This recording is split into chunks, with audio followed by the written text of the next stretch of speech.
welcome everyone to another iteration of the After Dark portion of the Good Anime Palette podcast. This is After Dark episode number 6.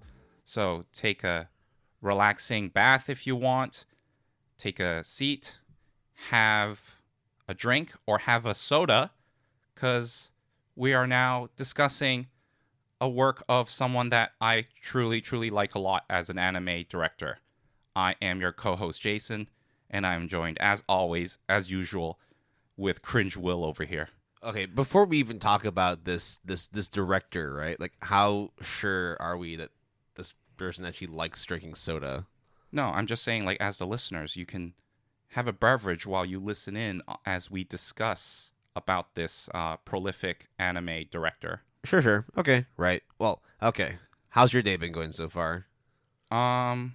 It's all right. I woke up, had a weird dream, told you about it. You were like, yeah, that's a weird dream. And we came back to the studio and set up the stuff. Well, it's also the fact that your dream was very much anime related, so I'm like, yeah, I can totally relate, bro. Yeah, so, and then we were going to start earlier, and then all of a sudden we discovered some new information and decided to add that into the docket at the very last minute. And also, we discussed it for quite a bit of time, actually. Yeah, we were supposed to start maybe 20 minutes ago, and now we're not running behind schedule. Like, there is no schedule. We do whatever the fuck we want. Absolutely. So, right. So should we bring in today's focus, today's main discussion topic?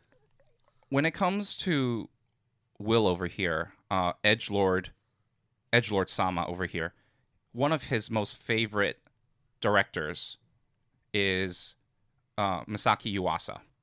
And there's no doubt in my mind that the guy is a genius as well. It's funny too because like a lot of the stuff he does actually isn't that edgelord. It's just like you just remember Devilman Crybaby, which is like maximum edge. Yes, but done in a very artistic way. I can't. Yeah, exactly. It's a great time. It's crazy. But then you also remembered he also did Tatami Galaxy too. It's just like it's like the complete opposite. Yeah, I still need to finish Devilman Crybaby. My bad on that. So the reason why I mentioned that is, now it's my turn to introduce one of the anime directors that I have a huge fondness for.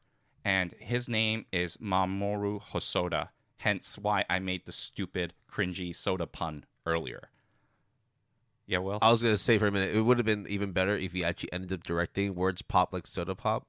Words Bubble Like Soda Pop, but he didn't do that one. No, but that's also a pretty decent anime film that people should watch on Netflix. It's on Netflix. Yes. So we will be talking about Mamoru Hosoda as our director spotlight for After Dark number 6. We will go over sort of his general background, his themes and trademarks that kind of are present in all of his works.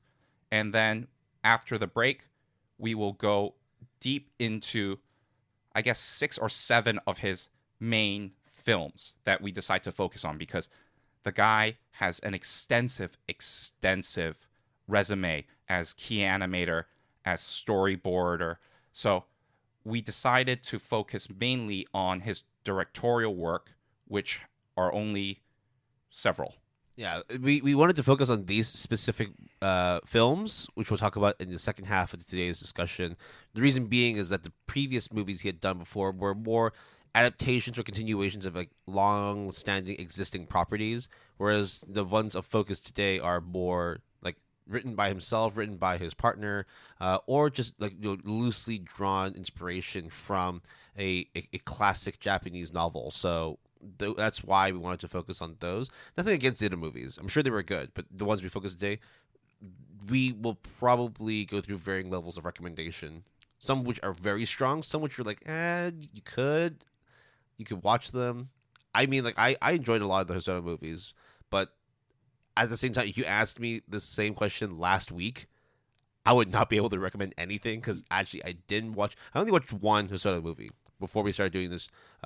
The research for this recording. Yeah, you actually went from pretty much 0 to 100 in terms of the consuming all of Hosoda's works. So actually, this might be good because now it's like I might not have recency bias because everything was all watched in the same time period. So I have like a very fresh perspective on each of the movies we talk about today. Whereas for me, I watched it kind of as they were released somewhat. So we'll see how that goes. For me, though, I just want to say that Mamoru Hosoda is my favorite anime director of all time. Now, you will say, then what about Miyazaki?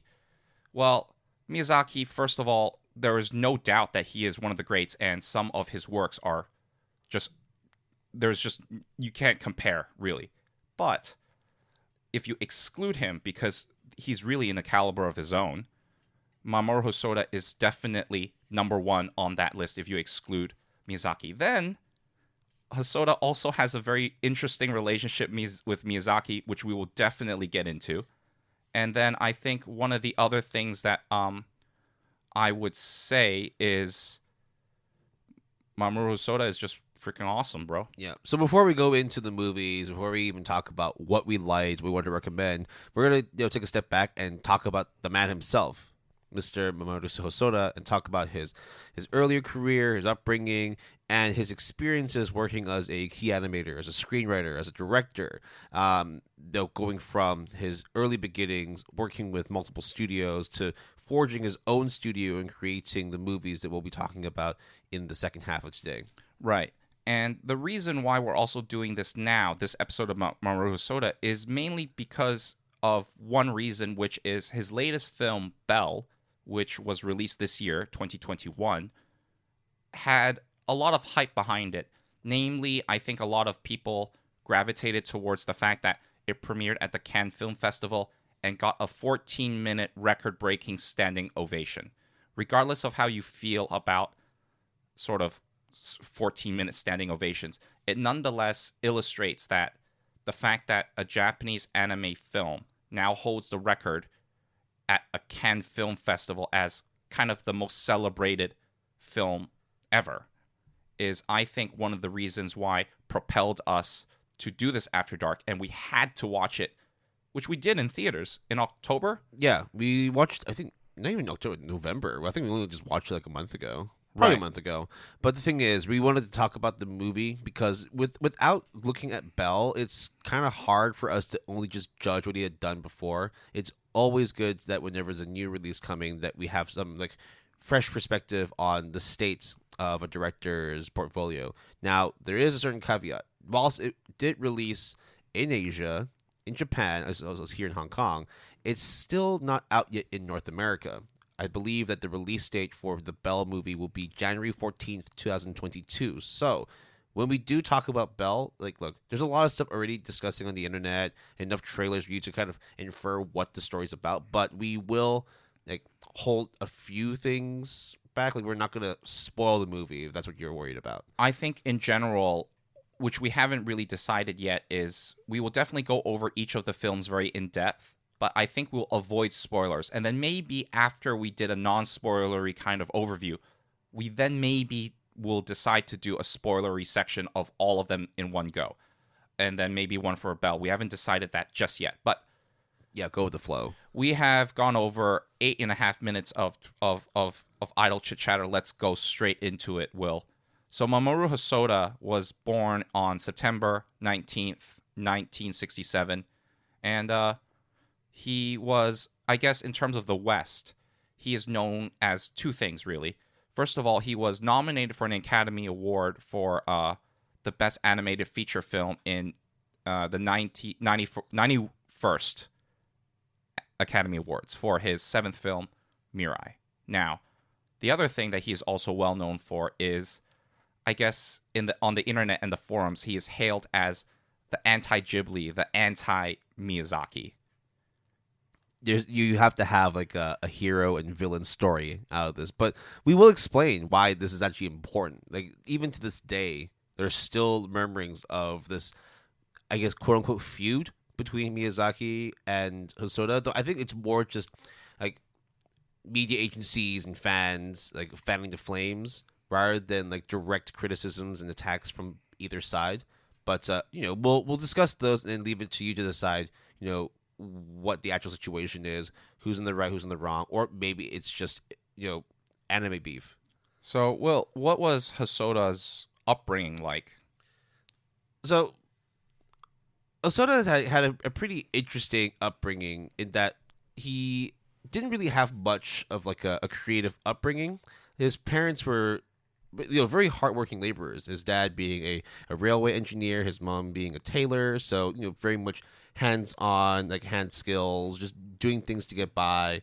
But as a kid growing up, he definitely wanted to move into the direction of working in the arts, working in media. Do you know the area in which he was born, which is Kamichi? The Toyama, Japan. I know it's rural as heck. Okay. Yeah. So again, we'll be talking about some of the settings that Mamoru Hosoda uses for his movies, but generally, like for him growing up in like very rural Japan, you kind of have to make do with what you have, and therefore, when you have literally nothing around you except wilderness and forests, you kind of let your creative juices take over.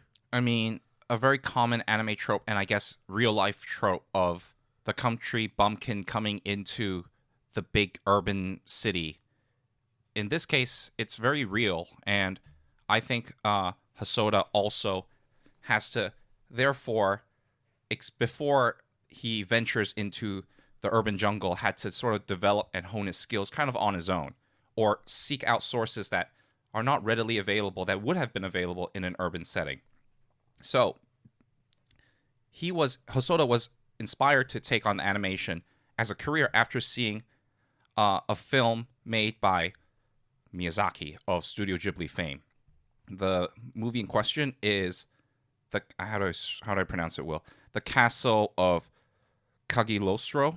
Cagliostro. Kagi. We'll just say Kagi. I have not seen this film. Have you? No. But nonetheless, Hosoda saw it and was like, yo, I got to get into this anime business. So he then decided to major in oil painting at the Kanazawa College of Arts in the Ishikawa Prefecture. So similarly with Yuasa, I think, he kind of didn't go into like the majored in animation per se, but he majored in an art form. In this case, for Hosoda, it is oil painting. So after he graduated, Hosoda was able to land a job at Toei Animation after submitting a short film that he animated in his spare time. Now, at that time, and I guess still, Toei Animation is huge. Oh, they're massive. Like, if you ever see any sort of like a Bandai Namco collaborations or any like long-standing anime manga properties, Toei tends to dip their feet in everything. Like, they're just massive, not just in Japanese anime media, but just toys across everything, really. Yeah. So the first kind of interaction with Miyazaki was the film that inspired Hosoda to go into animation. So of course, when you want to get a job, you would want to go to the place where your hero was or is, which is at Studio Ghibli. So he applied for that at first before he got into Toei Animation. And he did not get the job. He got rejected. But here's the interesting thing. He received a rejection letter of praise from Hayao Miyazaki himself. Now, this is a fact, but the thing is, to me, it just comes to show that at the very least, Miyazaki was like, yo, you probably can't work here, but don't give up. But don't give up. Like, you got it. And the fact that he wrote it himself kind of shows you the potential that even Miyazaki sees in him.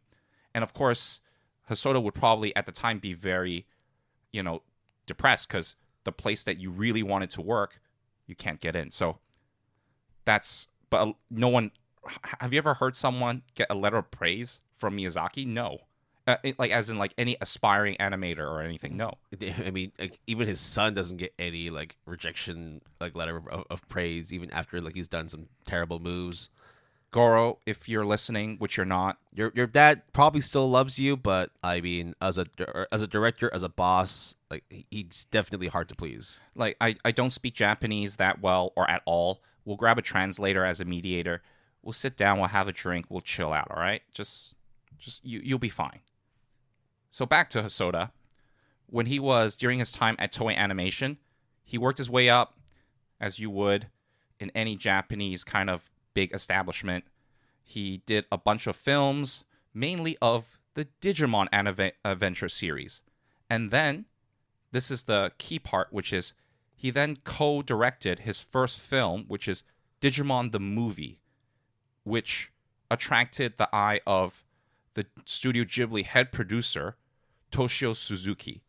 Now, before we get into Studio Ghibli again, because actually the saga has not ended in terms of Miyazaki, Studio Ghibli, and Hosoda, let's talk very briefly about Digimon the movie, because it premiered, I think, in 1999. Actually, on my birthday, March 6th, 1999.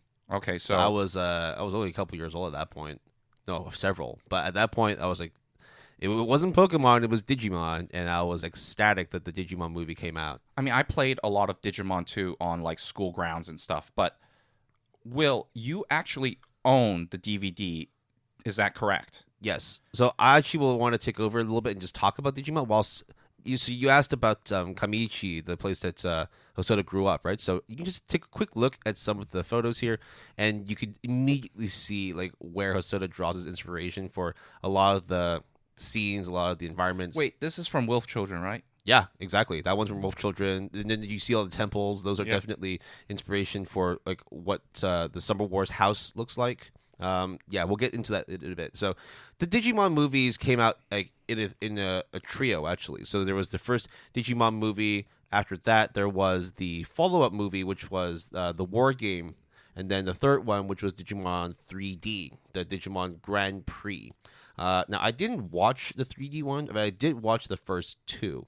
I think basically the last one, the Digimon Adventure 3D, came out as part of like a theme park attraction at Sanrio, the Sanrio Puroland, and then it re-released again later on for like a Toei animation fair back in 2009.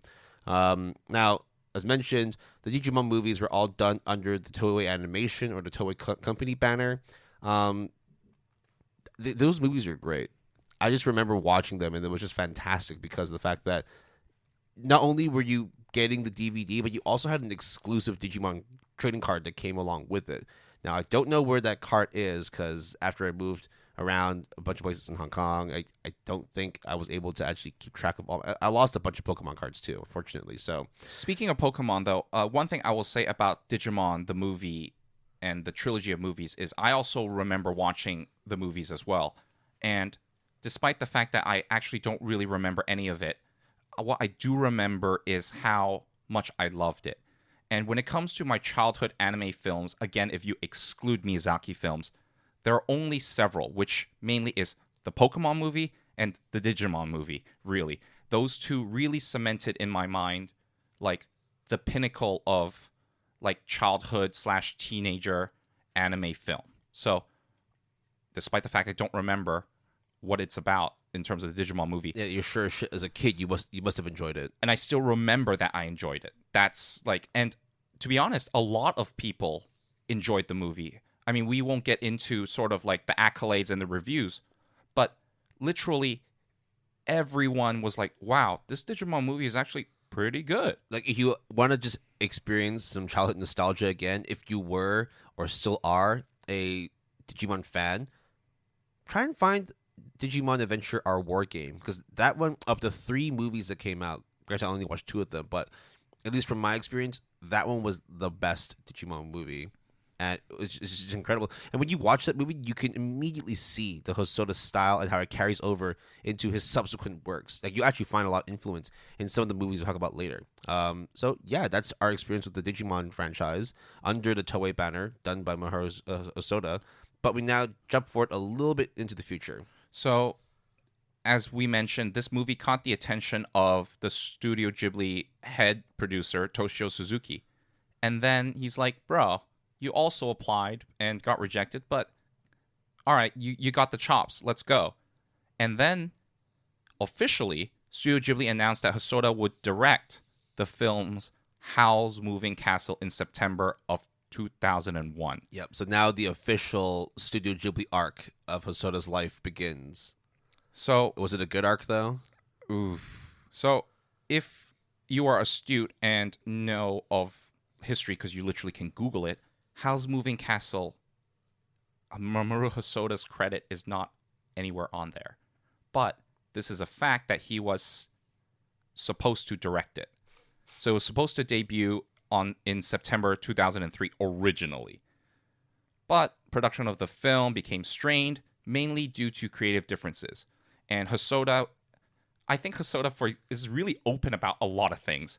And he's just straight up was like, yeah, I was told to make the movie similar to how Miyazaki would have made it, but he wanted to make his own, I wanted to make my own film, and he wanted to make the Miyazaki film, as in talking about the creative differences between him and the producers. It makes sense. I mean, like with the way Ghibli sets up, and it's like done with the blood and sweat of Hayao Miyazaki. Like you would imagine that anything that's done under the Ghibli banner, it has to follow a certain formula, a certain way of portraying characters and style. It's just like when you watch Disney animations or Pixar animations, Or even Marvel films, right? Like they all follow a certain style. Even though the director might be from an indie film director or a big name director, when you direct, for example, a Marvel film or a Disney film or a Pixar film, there are certain things that kind of like unwritten rules, or actually even rules that you have to abide by to keep it in line with the style and the feel of those properties. I think it's perfect. We were just talking about Eternals last night, actually.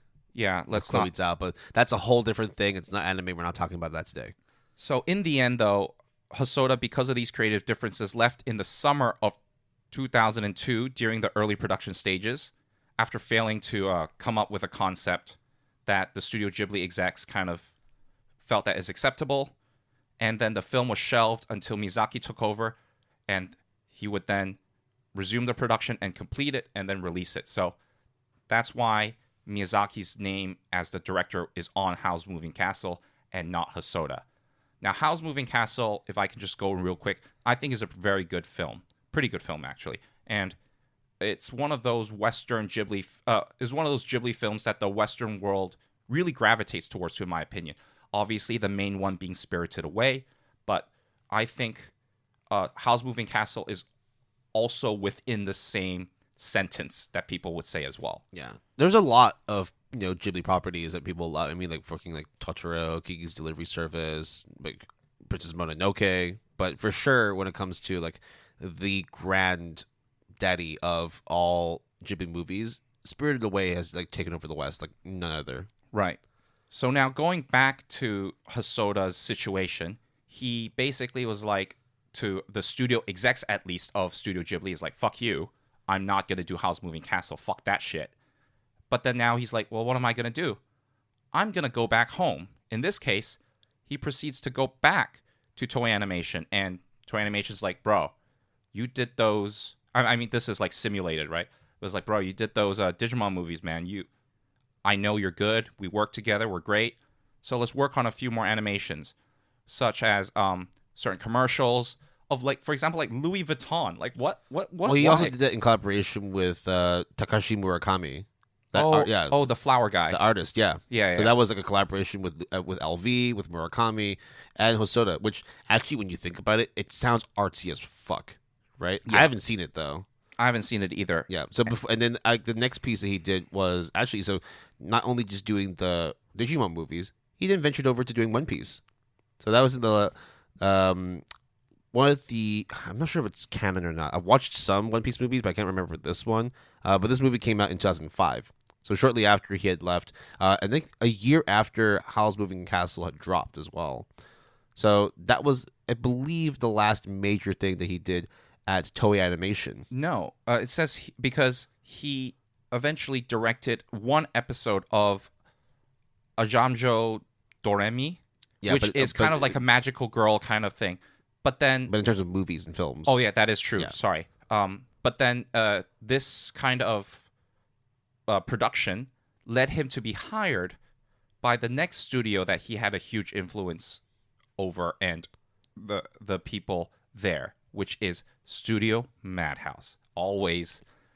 Studio Madhouse can never leave the grasp when it comes to the history of anime during that time period. Yeah. We're not going to go over too much about the Madhouse history itself because we actually did that as an episode before when we did our Studio Madhouse analysis. But we do talk about the works that he did and essentially how this provided the foundation for what Hosoda would embark on as his next major project. Absolutely. And that is sort of the start of the set of movies that we will be discussing. Namely, the 2006 The Girl Who Leapt Through Time, and the 2009 Summer Wars. Now, there is also the next film that was going to be made called Wolf Children. that one actually is a co-production between two studios because Mamoru Hosoda's like, bro, I think I'm going to make my own studio because a lot of people do. Yuasa did it with Science Saru, and Hosoda did it with Studio Chizu. But as I guess kind of like a transition, I actually don't know the reason why, but probably as a transition because Studio Chizu was freshly established at the time. The Wolf Children was a co-production between Madhouse and Studio Chizu.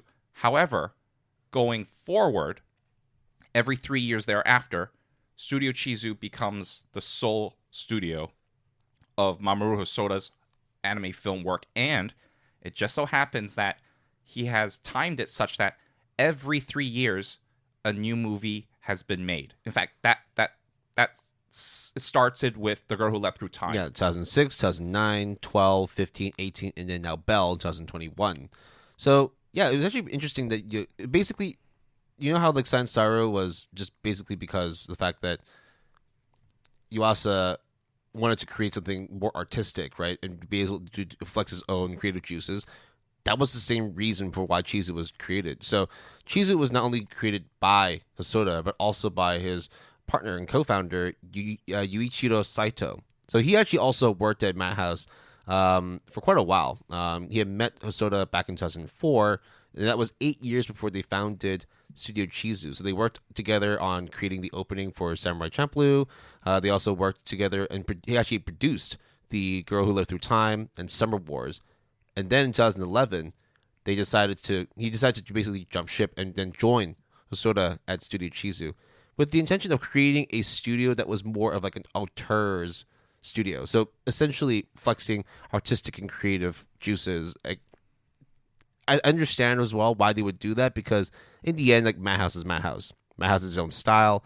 And the way that Hosoda was going about with his movies, it was great that he used Hosoda as used Madhouse as a platform to do what he wanted because they were like, dude, we know you're good, do this shit. But in the end, like you could see that there was a stark difference between the stuff they did Wolf Children before and then after Wolf Children. You could see there is like a distinct style difference, but you knew that this was a step that he needed to make. Also, I think Madhouse in 2011 had that infamous year of that exodus. So then kind of people were like leaving in droves. So yeah, it wasn't down to Hosoda though. It wasn't like because Hosoda leaving, therefore like Madhouse was going. The Madhouse situation was a whole different situation. I mean, even Yuasa was like jump ship. So it's a very complex thing. If you want to listen to it, I think it's episode 11 or 10, somewhere there at the Madhouse episode, and we go in depth into that. But back to Hosoda, I would like to also mention another important person, and she is called Satoko Akudera. She is a script writer, and she wrote the script for The Girl Who Leapt Through Time, Summer Wars, and Wolf Children. Now, her catalog in terms of her credits is not that extensive, and recently she hasn't been doing much. But back then, she was frequently known to be a constant collaborator with Mamoru Hosoda, and his earlier works, she wrote them. That's it, and they're good. So I just also want to highlight her contribution towards the Hosoda saga as well. Yeah, just to give like a brief overview, like in terms of the work that she's done. So, Girl Who Lived Through Time in 2006, as well as Summer Wars in 2009. Both movies won the Tokyo Anime Awards Best Screenplay. So you could see that like it was the right decision to bring her on board to do these works. She also wrote Wolf Children. She's been the winners of the Yokohama Film Festival Best Screenplay, the Mainichi Film Concours Screenwriting Award, as well as the Japanese Academy Prize for Best Screenplay. Very long, storied background. Her CV speaks for itself. But I think she's kind of chilled out a bit now, though. Yeah, the funniest part of her CV that we both realized was when we were trying to do research on her, she actually worked in the oil industry first, and then slowly transitioned to screenwriting. So I thought that was a really random but kind of interesting tidbit. That was it. Maybe when she was out like on oil rigs, or maybe when she took like one of the many vacation days that you get out of working in the oil and gas industry. Like maybe she was like, you know what, like I used to write. Why don't I just write? And then all of a sudden just rolled up to Hosoda. I was like, yo, I got a movie script for you. Let's do this. And then next thing you know, 3 movies, and I think she's basically made her own legacy. So props to Okudera.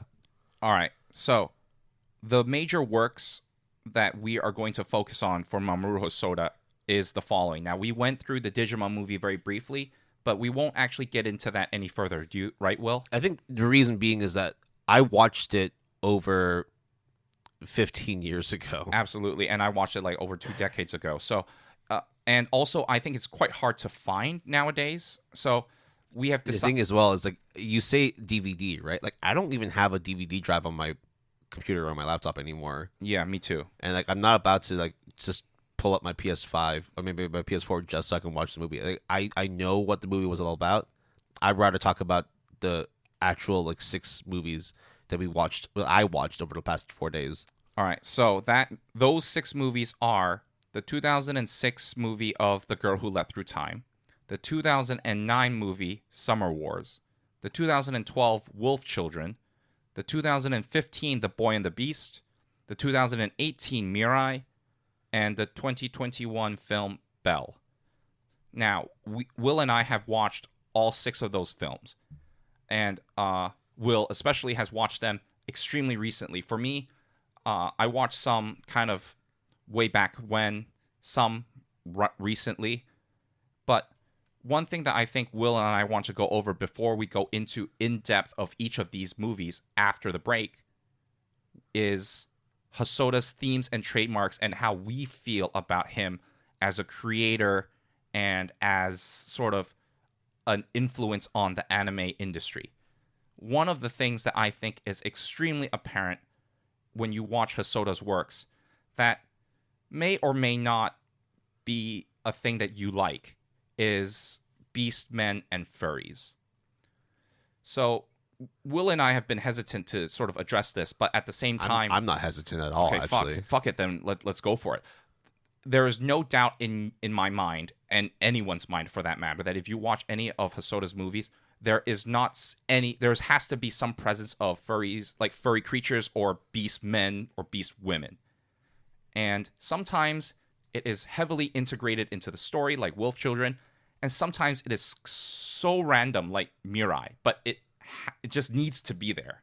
And at this point, regardless of how you feel about furries or whatnot, if the next Hosoda movie in 2021 plus 3, so 2024, does not have a furry aspect to it, I'll be like, dude, someone murdered or brainwashed Hosoda. This is not Hosoda's work.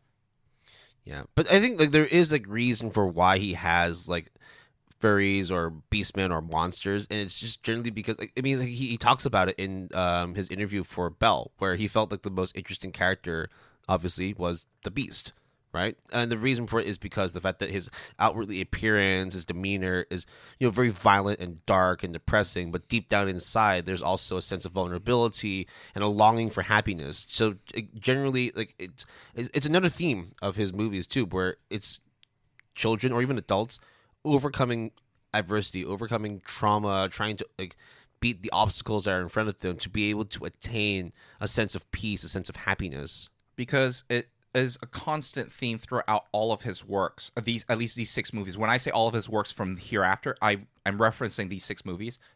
Usually, the character has experienced a tragedy that is not shown in the movie or will be shown as a flashback, and how that tragedy has influenced this person. And sometimes these events have to be overcome, as Will said, in order for the characters to move on. I also think another very interesting thing of Mamoru Hosoda's films, as there are plenty of things that are interesting, is the voice cast.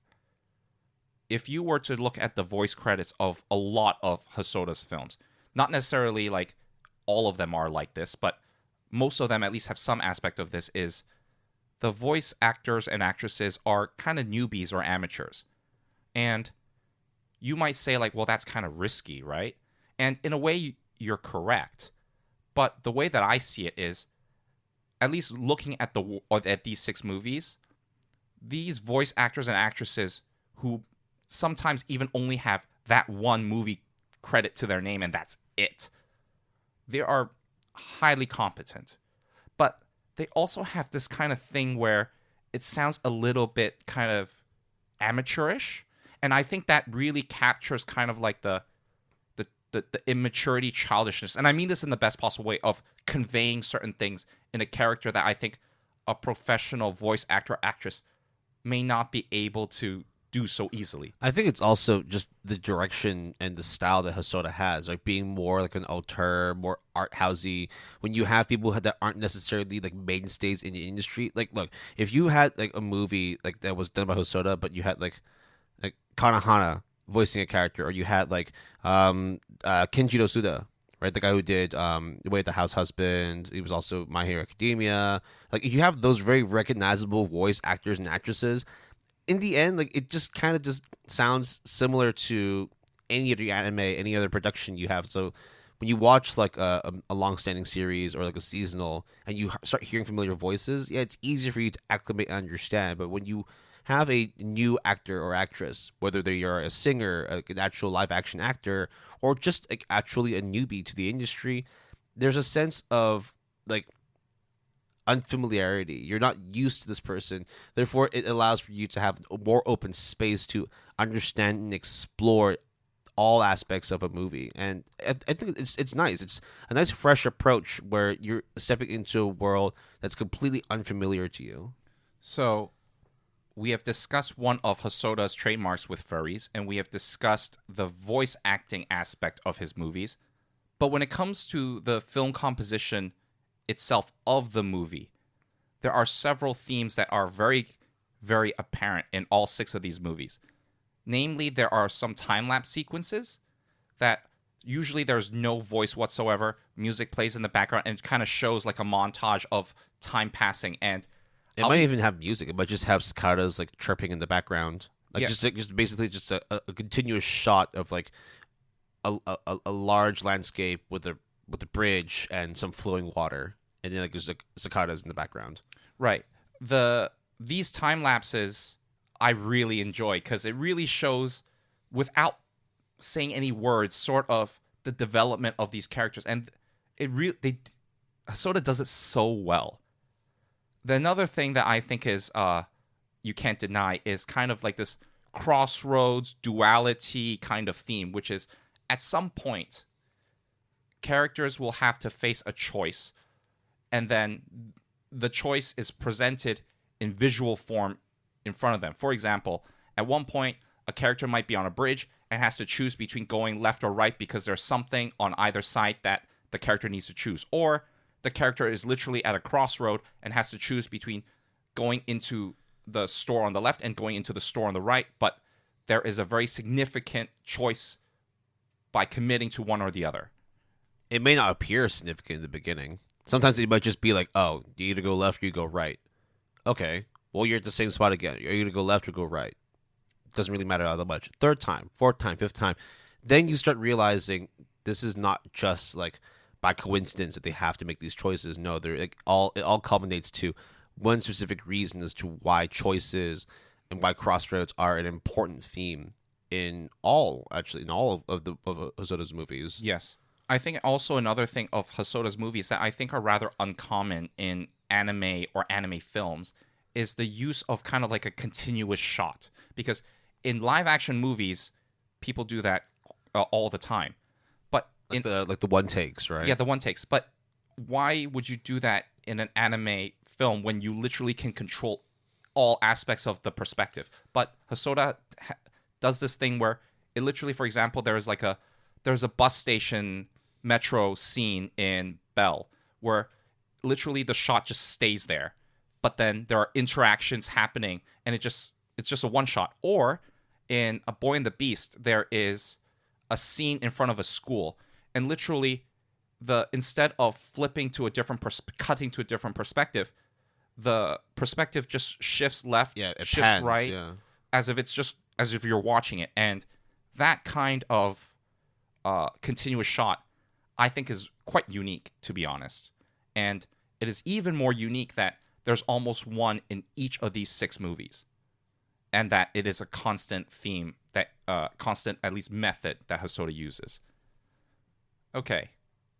We have now discussed a lot of the themes and trademarks, but now let's get to probably the most controversial or the most heavily discussed aspect of Mamoru Hosoda in terms of his themes and attitudes and beliefs. And this is the part where we have to bring back an old adversary, Hayao Miyazaki, again. And this is the theme of the depiction of women, girls, Female ladies, characters in female general. characters in general. Now, Mamoru Hosoda's films usually feature a woman in great capacity, whether it is a mother or it actually the main character is a woman herself. But he has a lot to say about the general depiction of women in anime, and specifically the depiction of women in the Miyazaki films that Studio Ghibli makes. Will, how are we going to break this down? Simple. Hosoda feels that women are underrepresented or over-idealized in not just Ghibli movies, but anime in general. Just the landscape of Japanese anime productions, it just feels that there's a certain type or a certain method of portraying women in properties that he just doesn't really agree with. He feels that sometimes women are made to be super vulnerable so that it's easy for you to sympathize and then over idealize, or maybe the other way around where they're super powerful but vulnerable in the middle, and therefore you just have to start breaking them down and understanding them at the very core, and therefore you then grow an affinity to like these female characters. So he's very, very strong about how women are portrayed and how he feels that there should be at least some sort of major shift in the presentation in the representation of women. But the main thing here is that not only is he just talking about the general anime landscape, he doesn't specifically name Miyazaki by name, but when you hear and see the interview he did with the AFP interview, exactly, which is a French press kind of what do you call, like news agency kind of Agence France Presse, which literally is the French news agency. I'm really sorry that we might have butchered that French, but I would have butchered it even worse. So thank you for taking the bullet on that one, Will. But they did an interview with Hosoda, and I quote, this is what Hosoda says. He highlighted the tendency to depict them as sacred and has nothing to do with reality of who they are. He's talking about women here. And he also said that a master of animation who always takes a young woman as his heroine, and commented that, to be frank, I think he does it, but he does not have confidence in himself as a man. This veneration of young women really disturbs me, and I do not want to be a part of it. You only have to watch Japanese animation to see how young women are underestimated and not taken seriously in Japanese society. And he says that he wants to avoid portraying his heroines as paragons of virtue and innocence, which to him represents the oppression of having to be liked, to be like everyone else, to be a sheep, I guess. Yeah, basically like making it so that female characters have to follow certain ideals, because if they're fundamentally broken, they have to find a path to becoming whole again, to be like normal, to be peaceful. Whereas Hosoda just feels like, like it doesn't matter if they're bad or good. Like in the end, everyone has their own trials and tribulations. Everyone has their own problems. We shouldn't like magnify the problem and hope to fix them. We should just let them self-explore what it really means to be human, not to what it means to be a woman. And this kind of idea and perspective and the debate that surrounds it is kind of extremely relevant nowadays with the Me Too movement and stuff like that. So I know it's a very touchy subject, but you also have to consider, in my opinion, the perspective of the Japanese society in general and how patriarchy is kind of a huge thing in terms of the male is the breadwinner. The male cannot be the house husband. The woman has to be the child bearer. I mean, biologically, yes, but as in like the one who takes care of the kids. There is no room for sometimes the woman may be strong, but it's an embodiment of a guy rather than actually the woman herself. And it's a hard social issue to tackle in general. And I think in Japanese society, it is extra hard. Well, it's shifting now. It's definitely a lot better than it was before, but it's definitely still casting a shadow on a contemporary Japanese society. Just the fact that a lot of big CEOs, a lot of the cabinets that work in Japan are still male dominant. Let's not even talk about what happened with the Japanese Olympics and some of the comments that the previous leader of the Japanese Olympics Committee had said, therefore leading to his early release and to be replaced by a female lead. Like, yeah, we would hope that these issues get erased, but sometimes old habits die hard, and it's definitely not something that can be fixed overnight. And I think that a lot of Hosoda's films, to his credit, he puts his money where his mouth is. For example, it's not really a spoiler. In Mirai, it talks about parents taking care of kids, and the father is actually the house husband for a good portion, and in fact, a lot of it. The depiction of women in Hosoda's films in general are depicted, as Will said, flawed individuals, but that's who humans are. We are flawed. We're nowhere perfect. And he doesn't hide any of that, I guess you would say, ugliness or kind of trauma that people on one hand might say that, well, you're just showing this woman as being weak. But to Hosoda, at least, and from my perspective, he's showing that these women are real. He's showing that these women are just like people who experience these things, rather than being kind of a stereotype that is propelled by whether it is society or the media itself. Yeah, it has nothing to do for him to say like, oh, if this woman is broken, fix them. If this man is broken, fix them. No, it's just the fact that that's the duality in life, that everybody has some good and some bad in them. But that's generally just what being human is all about. And I think that Mamoru Hosoda is a great, great film director. And we will now probably take our break.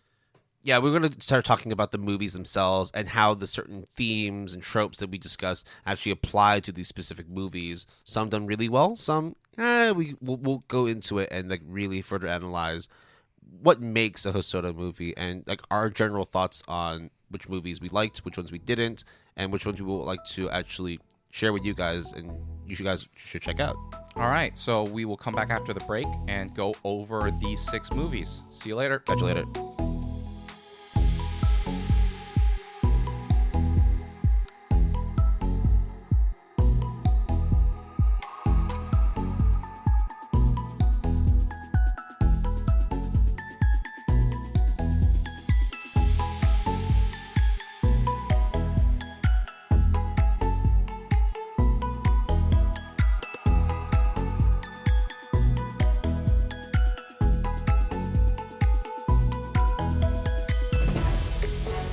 You're listening to the second half of today's episode for the After Dark series. Just as a reminder, this is episode 6, covering the history and the works of Mamoru Hosoda, one of our most acclaimed, one of our favorite anime movie directors. To be fair, actually, I only just say that because I've only watched his stuff in the last week, but hey, opinion still stands. As always, it's still Will, and as always, it's still Jason. How are you doing, buddy? I'm doing all right. Now, so, yeah, we went over some pretty detailed history of Hosoda, but now this is the time when we move into contemporary times and talk about his actual works that have spanned over the past 15 years. Now, we will go over 6 movies that are in question, as I mentioned before the break. We would talk about The Girl Who Leapt Through Time in 2006, 2009 Summer Wars, 2012 Wolf Children, 2015 Boy and the Beast, 2018 Mirai, and 2021 Belle. I think, despite I haven't discussed it with Will, we'll try to keep spoilers at a minimum. And if we do decide to do a spoiler section, we will always let you know, and we would make sure to give you ample time to make sure you don't hear the spoilers. Yeah, but generally we'll give you a brief sort of plot synopsis so you at least know what the movie's about. And how we feel about it. So Right. Let's start with where it all began, because Studio Chizu, their mascot, their logo, is the girl from The Girl Who Leapt Through Time in 2006. Yeah. Actually, before we go into that, the Digimon movies, they're all good. We won't talk much about them, but if you're going to watch one, our War Game, watch that one. Okay. The second one, right? Yes, the second one. Okay. That was my favorite one. Anyways, now we're going to be talking about the main discussion, which is the 6 movies of Mamoru Hosoda, starting with The Girl Who Leapt Through Time, back in 2006. Now, originally, and it's funny I said originally, a lot of Hosoda's works are original creations. You didn't do that on purpose, did you? No, originals? I actually did not do that on purpose. Smart. I caught myself.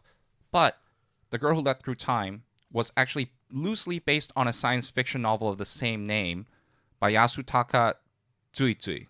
Tsutsui. God. Oh, my God. Just add it to the awards, bro. All right. So this one was produced by Madhouse back in 2006, directed by Hosoda, with the script written by Satoko Okudura.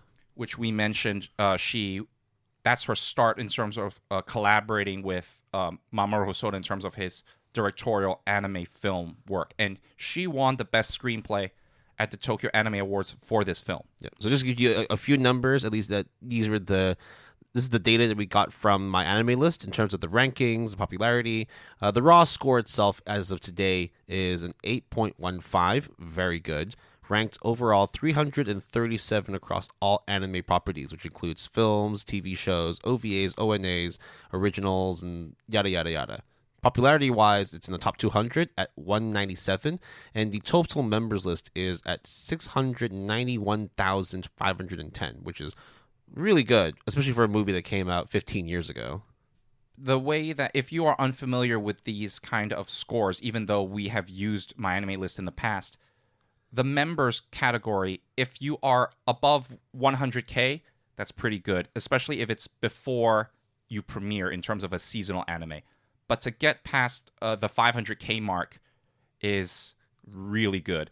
And obviously, some very few reach over the 1 million mark. I mean, at that point, you're talking about your Demon Slayers, your One Pieces, your, at least in the manga world, your Berserks. So to even be in the top 200, when you think about all the anime movies and properties that have come out, you're in very good company. So, The Girl Who Leapt Through Time is the story of Makoto Kono and her last year of high school. And as the movie title implies, she gains the ability to travel through time. Yeah, it's actually a very simple premise. It's just basically a girl who is entering the final days of her high school life. And as most teenagers, or just most young adults in general, not really knowing what direction she wants in her life. You know, she's made some good friends, she's done well in school, though at the same time, not really knowing what the future holds for herself. So kind of wandering around aimlessly, just doing things as the days go by. It's a slice of life as it comes. Until one day she discovers this power to be able to literally leap through time. And as she starts using it, she discovers ways of using this newfound power, whether it's just for, self-exploration, for more comedic values, maybe like erasing mistakes that she's made in the past. She essentially just goes in with blissful ignorance and just thinks, cool, I got this power, I'm going to do whatever the hell I want with it and just have fun. Just literally the fact that she's aimless with her future, now she's got time on her side, she's going to just aimlessly wander through all these different time periods and do whatever the hell she wants. All right. Now, this film was the first Hosoda film that I watched, as you might expect, because it's the earliest work in terms of the 6 movies. But by the time I watched The Girl Who Leapt Through Time, Summer Wars and Beast Children and Wolf Children kind of came out already. So, actually, not Wolf Children, Summer Wars and The Girl Who Leapt Through Time. So, but Will has watched it extremely recently, so it is fresh in his mind. I actually only watched it like 4 days ago. And we're not going to go through all the awards and accolades because it won quite a lot of stuff, bro. Academy Prizes, Tokyo Anime Awards. It's got some stuff from the Nihon SF Taisho Award, yada yada yada, Young Artist Awards. Let's just say it's very critically acclaimed. Yes, and I really like the film. Yeah. I gave it an 8 out of 10, which is kind of like a BB plus kind of area.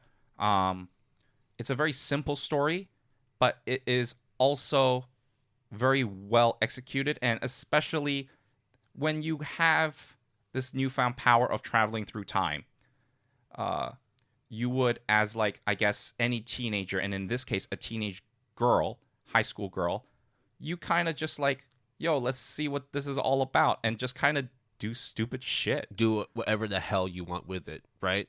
Like, boy asks you out, you say no. Okay, well, what happens if I go back in time and I say yes instead?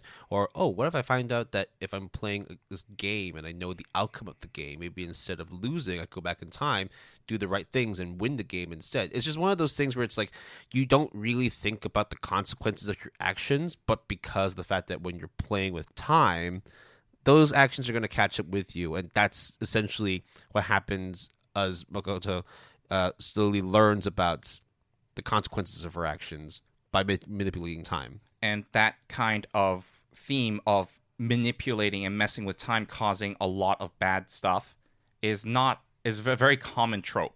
So it is not revolutionary, this idea, but I think the way that she goes about it is very humorous. Yeah, and it touches a lot of the Hosoda trademarks, right? Like teenage innocence, overcoming adversity, time lapse montages, having the whole like choice of direction, the duality of life, and all that. Like all the core concepts and themes that we mentioned in the first half of today's discussion very much applied to The Girl Who Left Through Time. And it makes sense. This is like the first thing that he had done as a solo project outside of working on the Digimon and One Piece movies of Toei, especially working with Madhouse, working on a script that was done by Okudera.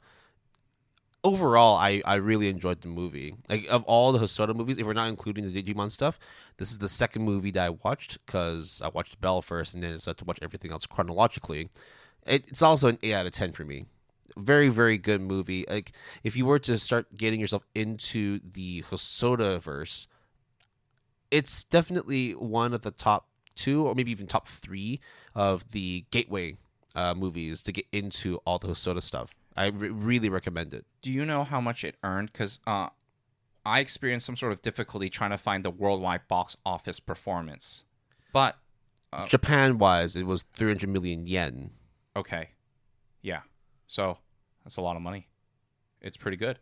Made quite a bit of money in Korea as well. Generally, like, very well received throughout Asia, and especially when it comes to like the critical response, for all the different media agencies, the review aggregation websites like Rotten Tomatoes, very highly regarded. I mean, like on Rotten Tomatoes, it holds an 88% approval rating. Generally, it's very well received. Of course, it's like just because it's critics' choice doesn't mean it's popular choice, but actually, like, this one kind of bucks the trend. It's popular on both sides. Both the fans and the critics like the movie. So then we go into 3 years later with Summer Wars. Now, Summer Wars is a movie that on the surface sounds extremely simple, which is a girl at a school asks the guy main character to pretend to be her boyfriend, so then she can appease her great grandma, because she doesn't have a lot of time left, so it's kind of trying to reassure her. And it just so happens that the male main character is a mathlete, and it talks about this family gathering that she and the male main character are going to, and at the same time, there is this weird kind of digital space called Oz that is involved, that is kind of shows these avatars and everything. It's basically the metaverse. Yeah, sure. Oh, if we're going to bring it to contemporary language, it's a virtual reality social media network. And this is the start of the furry theme, because there's not, in fact, I don't think there's any in The Girl Who Left Through Time. Is there? Not at all. But from Summer Wars onwards, there is at least has to be a presence of some sort of beast man, beast woman, like animal kind of creature, animal, like humanistic kind of creature. Humanoids, I guess, is the term. Yeah, but again, it's also like not really like celebrating furries. It's just the fact that when you enter this world of Oz, like, you create an alter ego. You create a separate entity that's different from who you are, or it could just be a pure reflection of who you are. You're an avatar, yeah. Yeah, exactly. You have an avatar, and it just so happens that a lot of them are beastmen, wolves, furries. But there's also like little weird like avatars, little sprites, right? Yeah, exactly. So the worldwide box office for Summer Wars, unfortunately, were not too good. It was 18.3 million or 18.4 million. That's still way better than Girl Who Left Through Time. Of course, when you look into like overall, like the U.S. box office, not huge, but I think for the production level and for the size of the movie itself, it's pretty good. It's pretty good. Now, I feel that Summer Wars is a 10 out of 10 anime film. I really, really like that film. The sense of family, the wackiness that comes with it, even the integration of the digital world that comes into play, the kind of the cutesy, wholesome nature of it is very, very good to me. And I really like the film, and I put it in super high regard. It's a very nice juxtaposition between like the unity of family and the lonely landscape that is Oz, especially when you enter this whole new world, this virtual reality space, which is larger than the Earth itself, and just really trying to find out who you are. And then another thing that I want to mention in Summer Wars that is not that apparent right now when we go through it chronologically is action scenes. I think that Mamoru Hosoda, he's not like a visionary when it comes to action scenes, but dude can direct some pretty good fight scenes. And Summer Wars, you can definitely see the start of it. The other thing as well is, in comparison to The Girl Who Leapt Through Time, artistically, it's wonderful. When you start looking into the virtual reality space, when you look at the landscapes of the real world that they're in, because again, knowing that this is still very much a movie that's based on the experiences of Hosoda, you're going to be going back to rural Japan and starting to see all those old countryside, foresty kind of landscapes, the images of running water over a bridge, or just general rural life in Japan. The juxtaposition between high-tech virtual reality and old school Japanese rural countryside, it was a very nice contrast, and both of them are done really, really well. So we forgot to mention the my anime list rating for. We didn't forget. We were just gonna do it next, right? Okay. Absolutely, man. Do not ever talk about that we forgot stuff. Everything is planned accordingly. Wait, Will, can we just cut this out? We just cut this out, right? Pretend you didn't hear anything. So the my anime list rankings and popularity. The raw score is 8.06, and the ranking is 476.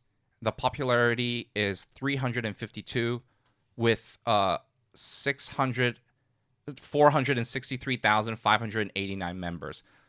It's less popular, critically acclaimed, and less members and less raw score than Girl Who Leapt Through Time. But anything above an 8 on my anime list is really good in terms of raw score and ranking. If you're the top 1,000 for popularity, you're doing pretty well, right? Because just think about how much anime there is on the internet. Like, the database from anime list is fucking huge. So you should still pat yourself on the back. You're in the top 500, which this movie is. So you gave it a 10 out of 10, right? Yes, I did. Right. I liked the movie for what it is. It's definitely a visual masterpiece. Not to mention the music as well is really, really good. I felt that the plot, on the other hand, was okay. The reason why I say that is because it actually feels very, very similar to the Digimon movie, our war game, in that it is very much a juxtaposition between chill country life, but also crazy virtual reality shit that's happening in real time. And then, the real world people having to solve a virtual reality problem before things kind of get a little catastrophic. I think that's generally like why I decided to give it more an 8 out of 10 as opposed to anything higher. Now, that's not to say it's a bad movie. It's a good movie.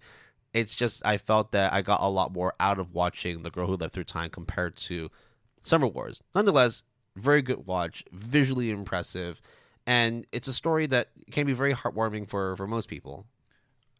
When it comes to Will and I's personal rankings, anything 8 or above, like an 8 is what we kind of say like we would recommend and we think it is good. When it comes to 9, we then think it's exceptional, and when it's 10, usually, at least for me, it's more of like a personal kind of attachment and feeling that a lot of people may not have, that I have a personal connection with. That, or just as a masterpiece, regardless of your prior watch lists, your perceived like at least personal favorites. It's a 10 out of 10 is something that anybody should at least check out.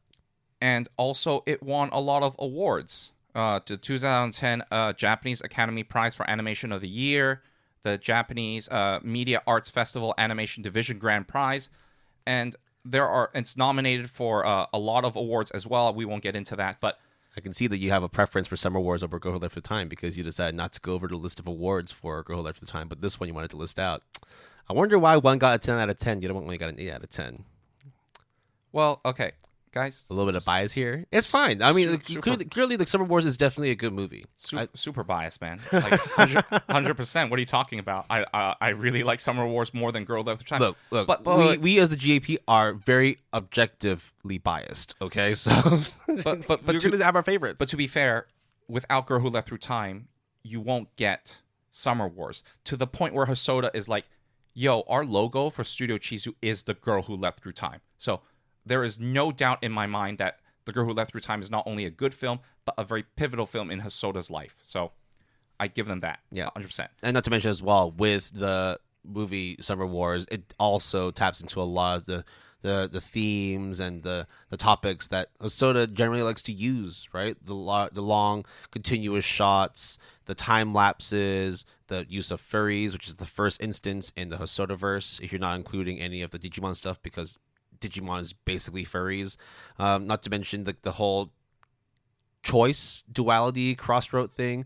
Definitely very prevalent in Summer Wars as well. So it still very much sticks to the Hosoda formula. One thing that I will say about Summer Wars before we wrap Summer Wars up is, despite the fact that it was made in 2009, the 3D kind of CG of the digital space, it still looks pretty good. Oh, it's fucking incredible. And we live in a time when obviously technology has advanced since 2009, and you would think that 3D CG anime has evolved. And in some ways, yes, absolutely.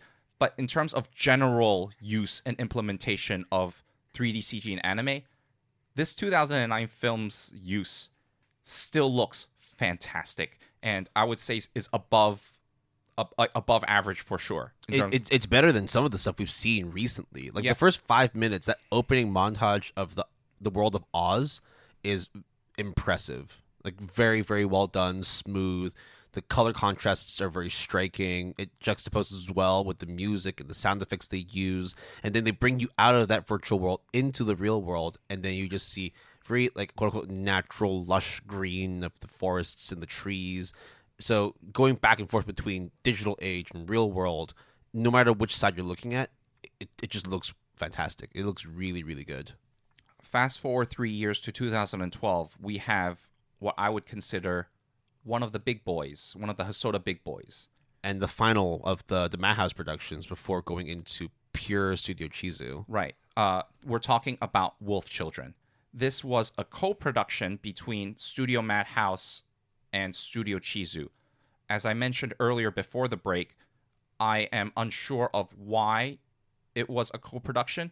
There could be a myriad of reasons, but nonetheless, it shows kind of like this partnership between the two studios that have fostered Mamoru Hosoda in terms of Studio Madhouse and the place where he can grow, which is Studio Chizu. Yeah, I think it might have just been down to timing because Studio Chizu formed in 2011 and the movie came out in 2012. So maybe at that point when he moved on to create the studio using his own resources, then he was able to tack on the Chizu name, whilst basically acknowledging the fact that a lot of the support also came in from Studio Madhouse. And this is pure speculation, but I think Mamoru Hosoda really has a deep appreciation for what Studio Madhouse has done for him, just similar to a lot of creators as well. Look, let's be real. Like Madhouse, we talked about it before. They made some really incredible stuff. And for a lot of the producers, a lot of the directors we've talked about before, like we got Shinichiro Watanabe, we got Satoshi Kon, we got Yuasa, and now we also have Hosoda. Like a lot of them got their beginnings, or they grew their careers with Madhouse. Like Ong Choi also. I mean, let's not talk about all the storyboarders, the key animators, the quote unquote lesser known people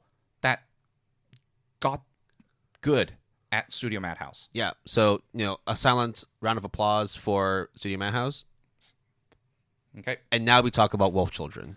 Wolf Children on my anime list has a raw score of 8.61. Now we're breaching into like close to masterpiece level. Ranked 71 with popularity of 190 with 698,669 members. So basically 700,000. In terms of popularity, I think that it's the most popular out of the Hosoda movies. Just about. Because Girl Live Through Time was also in the 600,000s, but this one just beats it, right? Yeah, 197 for Girl Who Left Through Time, and Wolf Children is 190. Yep. Yeah. So, like over an 8.6 on my anime list, top 71, 190 ranking for popularity. Like those are numbers that you cannot scoff at. And the Wolf Children movie is about a mother who tries to raise her kids, and these kids, one girl and one boy, both have the ability to be human and transform into wolves. Yeah, let's just say it straight up, right? Hana, the main character, falls in love with a mysterious man who turns out to be a wolf man, a werewolf of sorts, and then they end up eloping. They have children, but suddenly the mysterious man leaves the family, and then Hana is left to raise her two children, and the two children have to essentially grow up with the knowledge that they're both wolf and they're both human. Which path do they go down? How do they choose to live their lives? How do they choose to define themselves as humans within the society they live in? And so, again, I think it definitely covers a lot, if not all, of the Hosoda themes and topics. But I think in terms of all the movies, this is the one which is like the most thematic, the one which would generate the most discussion. And I think both of us hold this in really high regard as well. Yes. The two kids in question, their name is Ame, which is rainfall, and Yuki, which is snow. And this woman, Hana, who is the mom, deserves MVP of mother of like anime. Best girl. Best mother. Best mom. I think also the woman mom from Erased, best mom ever as well. But Hana is like god tier, bro. It's a really good movie because the fact this actually ties back down to the depiction of women, or at least just the depiction of general characters that Hosoda wanted to critique on. In that, yes, people can be flawed, but that doesn't necessarily mean that they have to do things to fix themselves and earn back that purity. No, sometimes if you're broken, if you just need help, that's just the way things are, and we shouldn't have to criticize it. In fact, we should at least celebrate the fact that those are the very key things that make us human, or at least make us recognize ourselves as a certain individual. And those are the things that Wolf Children definitely taps into. It generates a lot of discussion on what it means to be a contributing society, a member to the society, and just generally as you grow up, as you start seeing what the real world looks like and what it does for you, how you place yourself amongst everyone else. I also want to say that Hana's journey as a mother who has basically wolf children, and she herself is a human being, 100%. So she has to juggle things that obviously people don't have to juggle. Yeah, in a way, when they portray it, it's like, yeah, these real world problems are really not that significant, but at the same time, we're also not single mothers who are raising two children that have the ability to turn into wolves in a society where, to this day, when we talk about old like fairy tales and stuff, wolves are generally depicted to be bad. So what happens when you have children who you love and cherish very much and want them to live a quote-unquote normal life, but they themselves already aren't quote-unquote normal? And I think that her journey, they spend an exuberant amount of time of the film dedicated to Hana's journey as a mother, and that journey is so beautifully depicted, and it is so heartwarming to me. And this movie is 10 out of 10 material. It is my favorite like Hosoda movie, I'll just say right now. I gave it a 9.5. I don't know if it's a 9 or a 10, but as far as you could tell, this is my one of my favorite movies of all time. Definitely one of my favorite for Hosoda. And you can even hear as well, like in terms of the discussion and just talking about the movie itself. Like we've gone into much more length. compared to Summer Wars and compared to The Girl Who Lived Through Time. And it's nothing against the other two movies. It's just, as we said, this is a movie that generates discussion. Yeah, not only that, but I will never look at the refrigerator arc of this movie the same way with anything. Bro, cherish your refrigerators, okay? They're a constant in your life that you need to maintain. So this film earned $55 million in terms of box office, US dollars, right? Significant uptick compared to Summer Wars. It has also won a shit ton of awards and accolades, which I just won't. Some of them Japan Academy Awards, Tokyo Anime Film Awards. There's just a whole gamut of them. Yeah. But this film also is extremely special for Hosoda. And there is a huge, extensive interview about his kind of involvement and his inspirations for wolf children. He basically has said that he worked on this film because he saw people around him were raising children, and he saw the parents shining as they become parents. He also talks about how the backdrop of the film is actually heavily inspired, or is, his hometown. And that is extremely important for anybody, because when you're depicting your home, you really have a huge personal connection to it. And for him to literally go back to where he was born and use it as the film setting, and then incorporate it with motherly love, raising two children, and not shying anything away from the quote unquote trials and tribulations and I guess ugliness in a way. It's not really ugliness, but the hardships the harsh realities. The harsh realities that a single mother would face. I think at one point, one of the things that are very unique in wolf children that you obviously will not experience in real life as a parent is, let's just say that something happens to one of the kids, and then the mom panics, and it's the middle of the night, and she has to find help. And here comes the crossroads and duality. Yeah, but this is like the extreme of right. that. She looks on the left side, and there is something. On the right side, there is another thing. And she literally has to choose which one to, her choice. Because both of them come with an equal level of panic and rejection as well. Because whichever choice you have, you're going to have questions asked. And this is one of those moments where, wow, I don't know what the fuck to pick.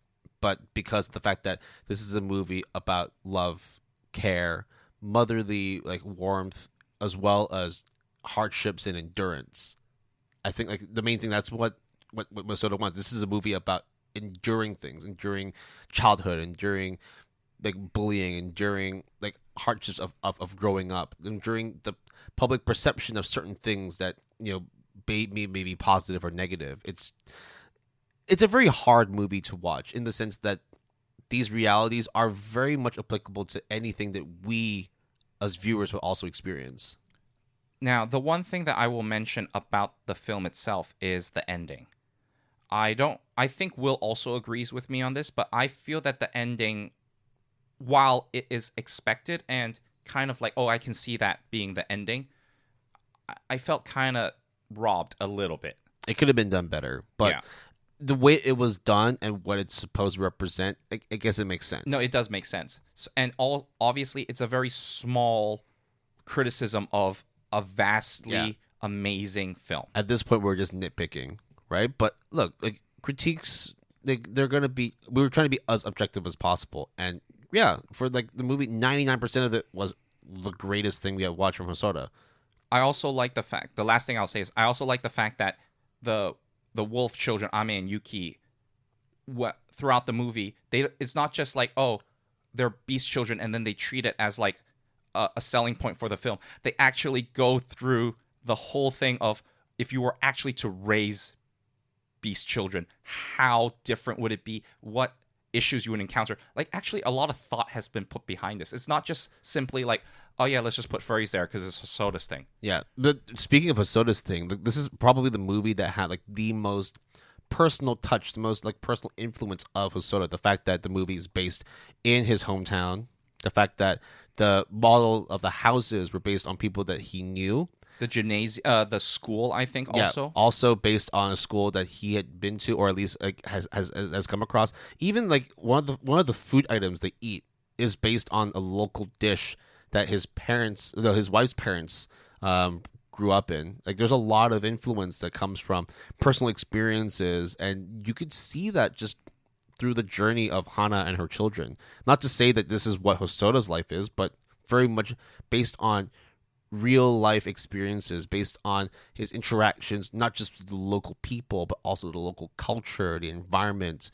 Everything coming together makes it feel like a personal love story for rural Japan, for like his own hometown upbringing, and it's a very very beautiful movie. All right. Now we fast forward 3 years to 2015, and The Boy and the Beast is the next Hosoda film.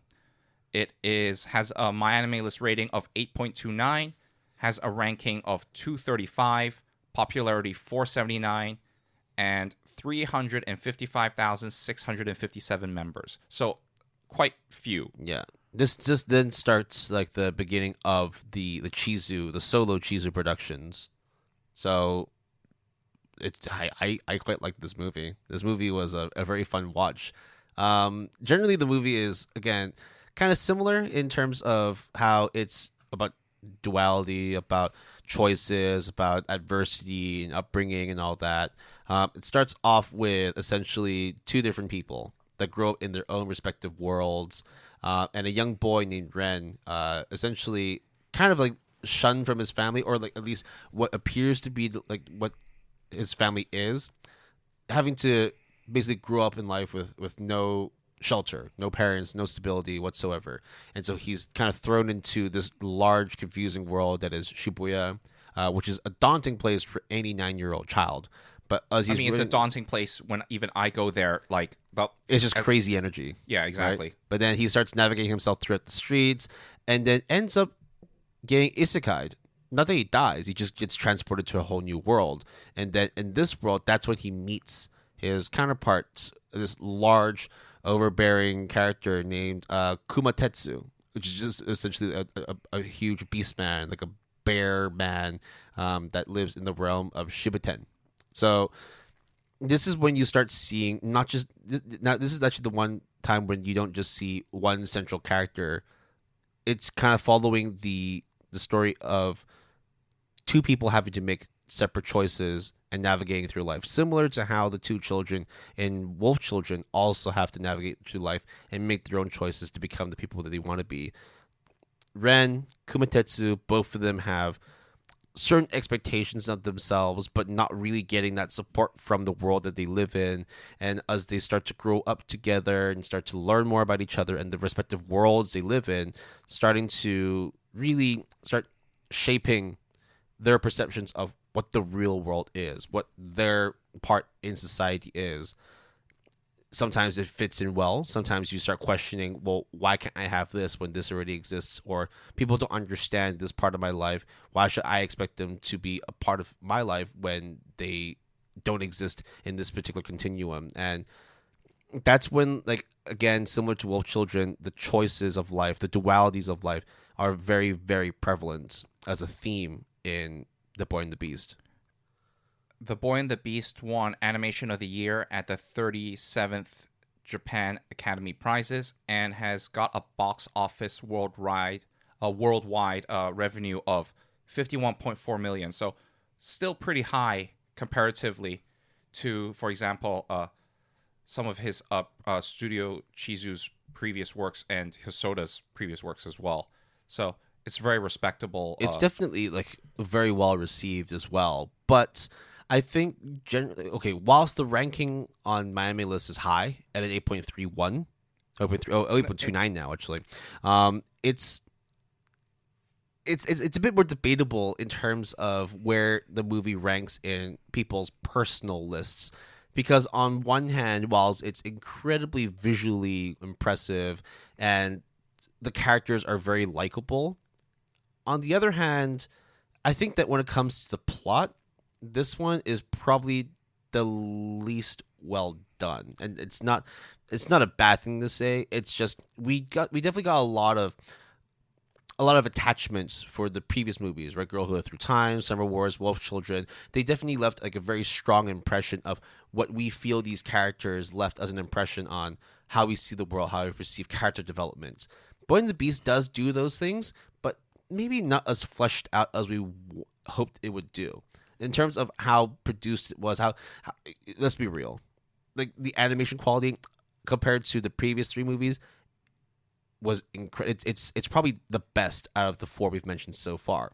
But when it comes to delivering the plot, the message of the story, it kind of falls short. Now, Will has mentioned a lot of things that I agree with. For example, the production of the film is undeniable. The use of color, music, animation quality is fantastic. It is what you would expect of a Studio Chizu and also a Mamoru Hosoda property. Furthermore, the action, there's a action scene, I have a long action scene towards the end that is also done extremely well, very vibrant, very energetic. A lot of things are great about Boy and the Beast, or what you would expect out of a Mamoru Hosoda's film. Yeah, undeniably, it is a visual masterpiece. But I think that the plot of this movie is, to be honest, not good. Is it like garbage or crap? Absolutely not. But when you compare it to what has been established in the past, especially after Wolf Children, this is what comes out, I can't help but feel disappointed. yeah, if we talk about like just generally the previous movies, they all kind of follow a similar format in which the first half, or at least the majority of the beginning of a Hosoda movie, whether it's Girl Who Lived Through Time, Summer Wars, even Boy and the Beast, it's very slice of life. It's very much just character building, world building, and then the latter half is when like the real action kicks in, and that's the part which, like, if it didn't already leave an impression on you, it will now. Boy and the Beast is probably the weakest of the four so far when it comes to leaving an impression on you. I also think that there is a lot of plot holes and continuity that even if you are not a stickler, you would kind of be like, why? But okay, like, how does that work? And then furthermore, I will say, though, there is, as I said, a long action scene towards the end. It actually looks fantastic, but the reasons for it happening, right? The exactly. choices, the way that it resolves, the weapon that was used, the things, just so much of it looks great. It's choreographed very well, but the story, the plot, the motivation is so loose, so kind of and not strong. A lot of times when those things do happen, like, we tend to just laugh it off, right? Something happens, like, oh, cool, I guess that thing happened. Ha ha ha ha. Literally, that happened. Like, we watched it together, and there was a point where it was crazy. It was funny because when that point happened, Will laughed, and I just laughed, but I, like, put my hand down, like, oh my god, this is disgraceful. Not that it really was disgraceful, but like, god damn it. It's just, I think that we might sound really harsh with our criticisms, but you have to understand, like, when you watch, like, the first three movies in Summer Wars, in Wolf Children, in Girl Who Lived Through Time, when, yeah, it's very slice of life, but then, like, when things ramp up and, like, shit gets serious, it leaves an impression on you. This, on the other hand, it's like, if you were to just take away the plot and just watch it for what it is, like a visual masterpiece, like, yeah, wonderful. You add the plot in, and unfortunately, it pegs down the score a couple notches. I will be honest. I gave Boy and the Beast 8 out of 10. So similarly, the same score with Summer Wars and with Girl Who Lived Through Time. However, Summer Wars is 10 out of 10. Sorry. So it's 8, 10, 10, 8. Unfortunately, though, when I give it an 8 out of 10, it's kind of like, I can't deny that it looks great and everything, so that I kind of feel like it's like a forced 8 in my opinion. I think more it's that, like, with Girl Who Lived Through Time, like, it could have been a 9. It could be an 8 or a 9. Absolutely. Whereas this one, it's like, it's a flat 8, and I don't think it would be able to go beyond that. Like, look, visually, artistically, it's fucking incredible, but it's held back by a lackluster plot, which, if you don't really care about, sure, go ahead and enjoy the movie, but it leaves you wanting more. It feels like it was done quite cheaply, and, like, so all the plot holes, they just kind of just paved over. Like, Yeah, sure. You can get blindsided by the visual effects and like the fighting sequences, but let's be real. Like when you actually think about what the plot is, it's hard to actually tell someone and then have them be convinced that it's a movie worth watching. Like you talk about what happens in Wolf Children, you talk about what happens in Summer Wars, people will be like, "Yeah, I can vibe with that." But you talk about Boy and the Beast, yeah, like okay, some fighting sequences are dope. Animation quality is like fucking. Like, Chizu did a fucking good job with it, but it's not like a memorable plot. Absolutely. So now we fast forward 3 years To the Mirai. to the Mirai, to the future, and we have now gone to the second to last film that Mamoru Hosoda has done, and in my opinion, the most controversial one. It is called Mirai, which Or in Japan, it's Mirai no Mirai, which is Mirai's future. right because the someone is named Mirai in the film. It has a raw score of 7.30, rank 2378, popularity 1531, and a member number of 108,942. Yeah, which by Hosoda standards as of now, yes, it is fairly recent compared to the other movies, but damn, like the percentage droppage for both the score and the popularity is significant. And the members, like this is the lowest point, at least from the My Anime List rating perspective. Like even if we were to look at Summer Wars, it's only got less than a quarter of their members total. So the movie, okay, let's just quickly go over like the plot synopsis, and then we can start discussing like what quote unquote was controversial about the movie. Before that, I would like to say that the worldwide box office is 28.1 million US dollars. So it is not great, but it's also not bad. But it's comparatively to the 50s of Boy and the Beast 50s, and also with Wolf Children having 50 million or more, this is kind of a very big disappointment. The second thing that I will say about... I wouldn't say disappointment. It still made a lot of money. Like 28 million is still a lot of money. Comparatively to 50? Well, I mean, when you think about like the box office, like the rating, and then compared to its worldwide acclaim, like you would imagine that it makes sense why Wolf Children and Boy and the Beast have a higher total. Mirai, I don't know. There wasn't as much fanfare around Mirai, other than the fact that it was the next upcoming Hosoda movie.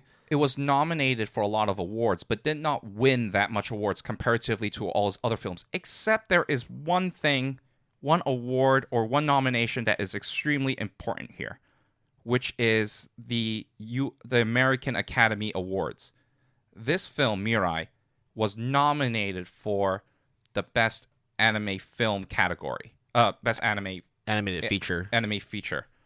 So that is quite unique in of itself. I think one thing that's clear here is when you talk about like the box office numbers, or you talk about its MAL rankings, and you talk about the awards it's won or been nominated for, this is the one movie for Hosoda where it's very much critics' choice, but not necessarily popular choice, which would explain why box office wise it is lower. It does. I mean, 28 million is still quite a lot of money. Absolutely. But I do understand, of course, that when you're comparing it to the 100 million that both Wolf Children and Boy and the Beast made together, yeah, the numbers could have been higher. But I think we can talk about the plot. We can talk about like our feelings and our perceptions of the movie, and hopefully that will paint a clearer picture as to why the perception of this movie is so divided. So what is Mirai about, Will? So Mirai follows the central character Kun Ota. Yep. Yeah, Kun Ota. Kun Ota. Basically, a young boy who lives in a weirdly designed house, and finds out that he has a newborn baby sister. So all of a sudden, he's no longer the only child. He now has to basically share the love of his parents, but noticeably because of the fact that there's a new addition to the family, there's going to be a little bit more sharing of love on the baby daughter. Ended up naming her Mirai, cute name, but Kun's not very happy. Kun is essentially disappointed that he no longer is the sole bearer of all love and affection from his family, and therefore just has a lot of episodic tantrums, just acting out, making a mess, going out to essentially destroy and and make a mess of the family household, even to the point where he physically not physically abuses. He bullies his baby sister, even hitting her with toy trains and. No, it almost happened. I thought he tapped the first time. Okay, then. Oh yeah, actually, yeah, maybe there was a hit. The second time he was going to do it, but then the mom stopped him. Yeah. So I guess the more interesting supernatural aspect occurs with Kun going through certain. Do we want? There's a part. Okay, so let's just quickly talk about the design of the house. The house is pretty much like it's kind of like on a slope. Yes. Right. So at the bottom you have like the quote unquote the playroom, and then you have the garden, followed by the kitchen/living room, and then you have the bedroom at the top. It's imagine like a semi-detached house, except that it's all connected by staircases, and in between there is a little garden with a tree on the far side of the garden. And the logic of why the house is designed this way is because the mom and the dad, or at least the mom for sure, is an architect, and she, I guess, designed the house. I thought dad was the architect. I thought both of them were the architect.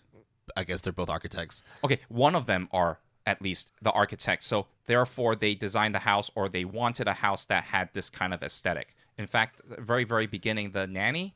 It just looks like a very inconvenient house, honestly. Honestly, yeah. So let's just say that when Kun travels from one section of the house to another, instead of actually traveling to that section of the house, he travels to somewhere else. And that somewhere else is usually something that has happened. Or is connected to like a family member. Exactly. And that would also have impact on the current issue or conflict that Kun is facing at that moment. It's very much an exploration of life. It's one thing I would say as well is this felt as close to a experimental film, a Wes Anderson movie, absolutely, as can be. Like it is in terms of the whole 6 films. This is the most out there. This is the most experimental. This is the riskiest one, I think. 100% the most riskiest one. We are trying to be very cagey about what Kun goes through, because I think that part of the joy of the film is what he goes through. But I will say that the advertisement for this film is quite deceptive, because yes, what you see in the poster or the promotional images is there, but it's actually not the whole film, which is what I thought, and I think, Will, you thought as well. In fact, it's only just a small portion of it. I think another thing as well is with this movie, a lot of the vitriol, a lot of the hate comes from the temperament and the characteristics of the main boy, Kun, towards his younger sister, Mirai. And like, okay, a lot of them are like, oh, there's just some spoilt brat that like is violent and just like is snobby and wants everything for himself. Like, but the kid is 4 years old. Like, what would you expect from a kid who all of a sudden is no longer the center of attention and just wants to be loved, just wants to be showered with attention by his parents? I understand that people would see Kun and be like, bro, this is, what the fuck, this stupid asshole brat. But for me, personally... But both of us are older siblings, yes, right? I am the older brother and the oldest sibling. I have a younger sister that is 5 years younger than me. And I have to be super honest. When I was like a kid and the baby, my sister, shows up, a lot of the tantrums, naggings that Kun goes through, or at least at the very, very least, the thought, those were all present in my experiences. Yes, did I do a lot of things that I really regret now that I wish I didn't? Absolutely. I wish I was nicer to my younger sister when we were both like little kids. But for God's sakes, how the fuck am I supposed to know at that age, right? Your frame of reference for how you're supposed to act as a human being, like, bro, like all I wanted to do was eat Eggo waffles and watch Power Rangers. Like, how the fuck am I supposed to know that, like, as a parent, you're supposed to take care of both children at the same time and not necessarily, like, when you have a newborn, yes, they're going to have more attention because they're more susceptible to illnesses, they're growing up, and you want to make sure that they grow up just as well as the first child, right? So, but you don't understand that as a kid.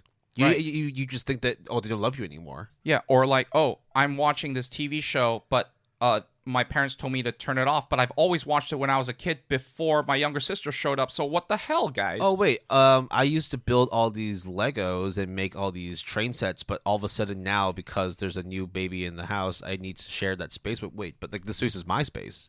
This is my playtime. This is my play area. My grandparents would come to visit me, and I was always like the cute, grandchildren. But now everyone wants to take photos of the newborn because, of course, you would do that in real life. But as a kid in that situation, you're like, fuck this shit, right? Yeah. So I think like that generally is probably the main criticism for the movie. Outside the fact that it's very left field compared to all the other Hosoda movies. I would agree with that assessment because I think that the fact that it's very left field is what makes it such a good film, in my opinion. But I also agree that if that is your reason for disliking it, that's totally 100% understandable. I will say this. That final sequence with the train station, I thought was fantastic.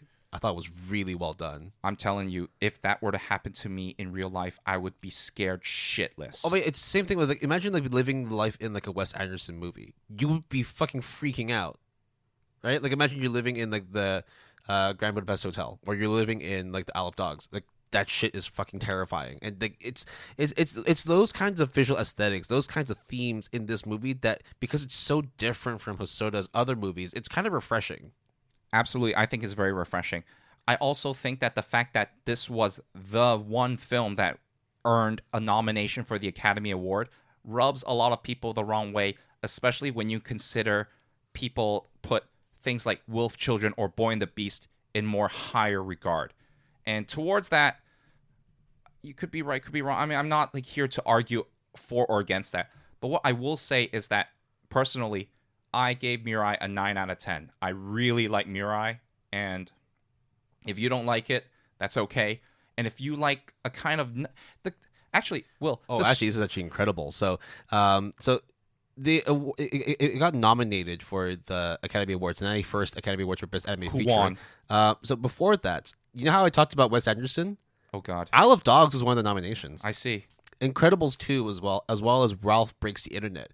Now, when you think about who won, Ralph Breaks the Internet? No. Oh shit. Spider-Man Into the Spider-Verse. Oh, that was actually really so good. So that made sense. It's a fucking great movie. But to be in that group of other movies that like got nominations, like Isle of Dogs was great. Ralph Breaks the Internet looked fucking incredible. Incredibles 2, like, of course, it's like storied franchise. People love that shit. And then to only lose out to Spider-Man, bro, like, you did well. But again, just because it's well received by critics and Academy Awards doesn't mean that the general populace feel the same way about it. And we understand that. And the general populace does not feel the same way about that. But I like it. I gave it a 9 out of 10. I gave it a 9 as well. And I understand that it can rub people the wrong way, but sometimes you just need to be a little bit more like reserved. You just step back and appreciate for what it is. If you don't like it, that's fine. And it's such a condensedly small, cute story. It is actually very small. They never leave the house. Yeah, the scale is so. I mean, they kind of do. It's funny actually because anytime they do any like pans of the city, you're like, oh, they're about to go out. Nope, they go back into the house. It's like one of those bottleneck episodes in TV series where they're all stuck in one location, but then they kind of have other locations, but really it is the house, right? In this case, it is just the house. So I like the movie. Jason liked the movie. It's not everyone's cup of tea, but I think that if you want to have a different Hosoda experience, like this is the one, because it is the most different out of all the 6 movies we were talking about today. Maybe Will and I are biased because we are older. I only just watched it yesterday. Yeah, maybe we're older brothers, so therefore we have some personal attachment to it, and also because we're always right as the GAP bros. But you should really give Mirai a chance. Right. Now we go into the most recent and the final movie of Hosoda's catalog. That has yet to be released in the Western world, like in the US, for example. So we will be a bit careful of what we say, but generally, like, I think the themes, the characters, you would have already seen it in the trailer, and you can kind of infer from the movie poster what the movie's about. We have now arrived to present year 2021 for the movie Belle. It has my anime list rating of 7.79, ranked 877, popularity 2795, and 40,600 and 42 members. I think you can give it some slack there simply because it only came out like a few months ago, whereas the other ones had several years for people to basically join onto like the membership board. Now, here's the crazy thing. Already, it has earned $57 million worldwide, making it the most successful Hosoda film by far.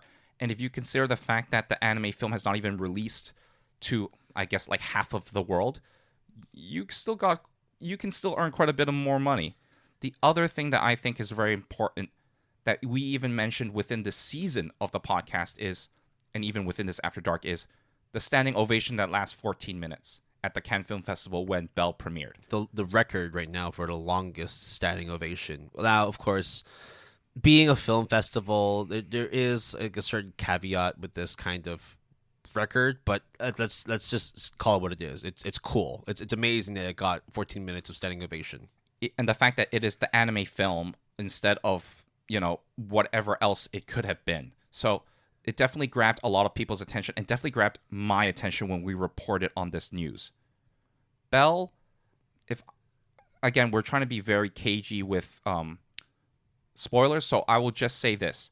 Belle is basically Beauty and the Beast story, literally, but in Japanese anime form. It meets Facebook. And is in a virtual world similar to Summer Wars Oz, except more realized. Also, Belle features a lot of singing that is very reminiscent of Disney movies. That is basically a Japanese Disney Beauty and the Beast directed by Mamoru Hosoda in the digital world. That's it. Right, Will? You'd say that? That's it? Mm-hmm. I mean, there's more to it, of course, but that's what we'll go with. I'm actually looking up an article as to why standing ovations are super, super long at Cannes. Is it because, like, someone claps and then they rest while the other person claps and then they keep clapping and then... No, it's prestige hierarchy. That's basically what it is. It's just basically people trying to generate more hype for what it is and like kind of like an overextension of artistic value. Again, though, let's just say what it is. To even get like that kind of fanfare from a Cannes festival or any festival in general, props, Belle. Like, y'all done some good shit. I think that in terms of Beauty and the Beast, the Disney movie, I quite liked it as a kid.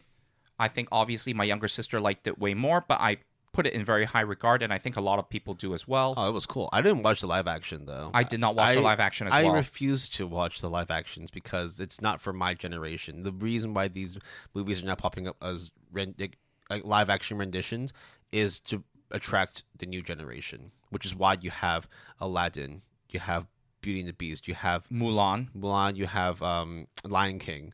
Right. I watched Lion King. Jungle Book was also, right? I think there's another one, yeah.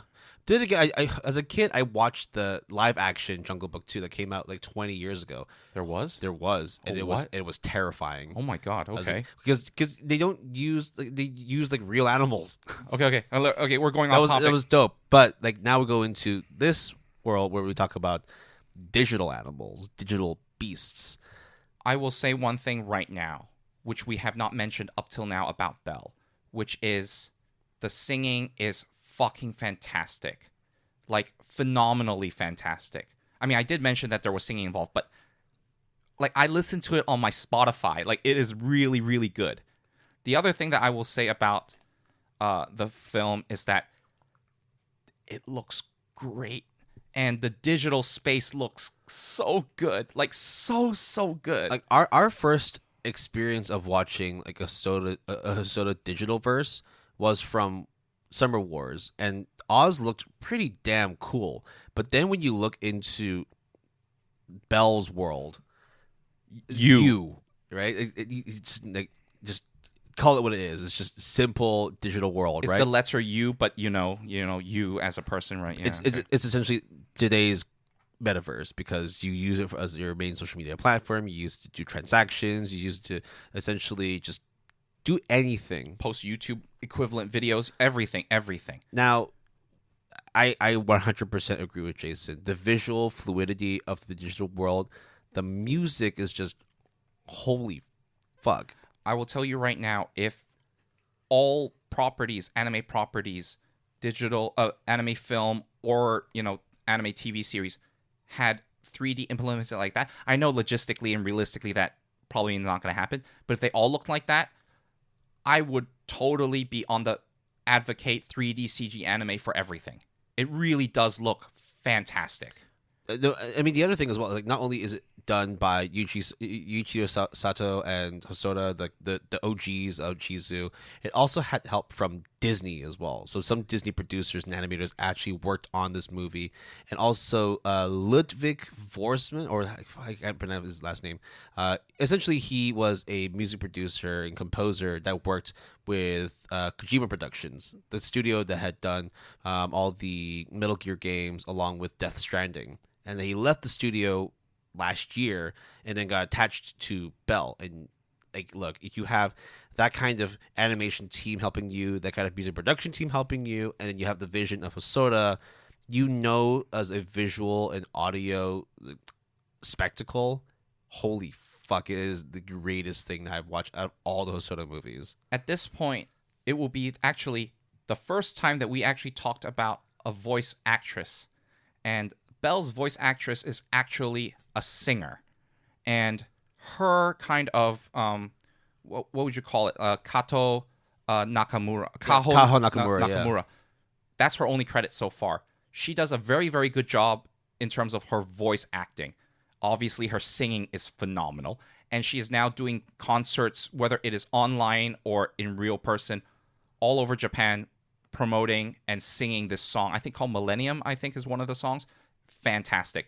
The opening scene of Belle,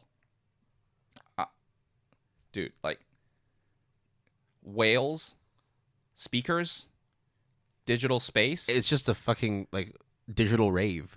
Yeah. It was okay. I think we've said it many a time already. Like in the last 10 minutes we talked about Belle, but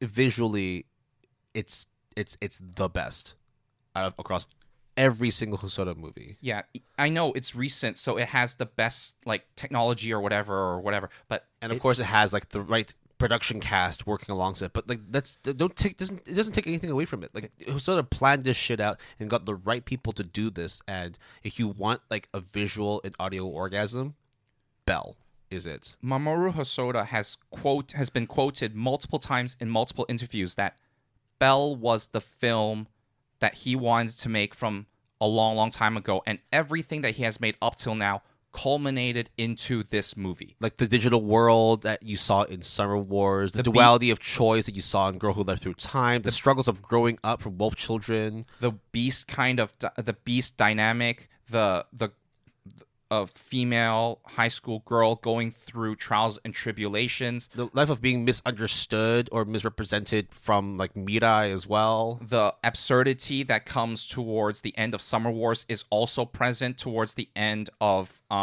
Belle. The fact that the main female character has a traumatic past regarding a certain event and her overcoming that.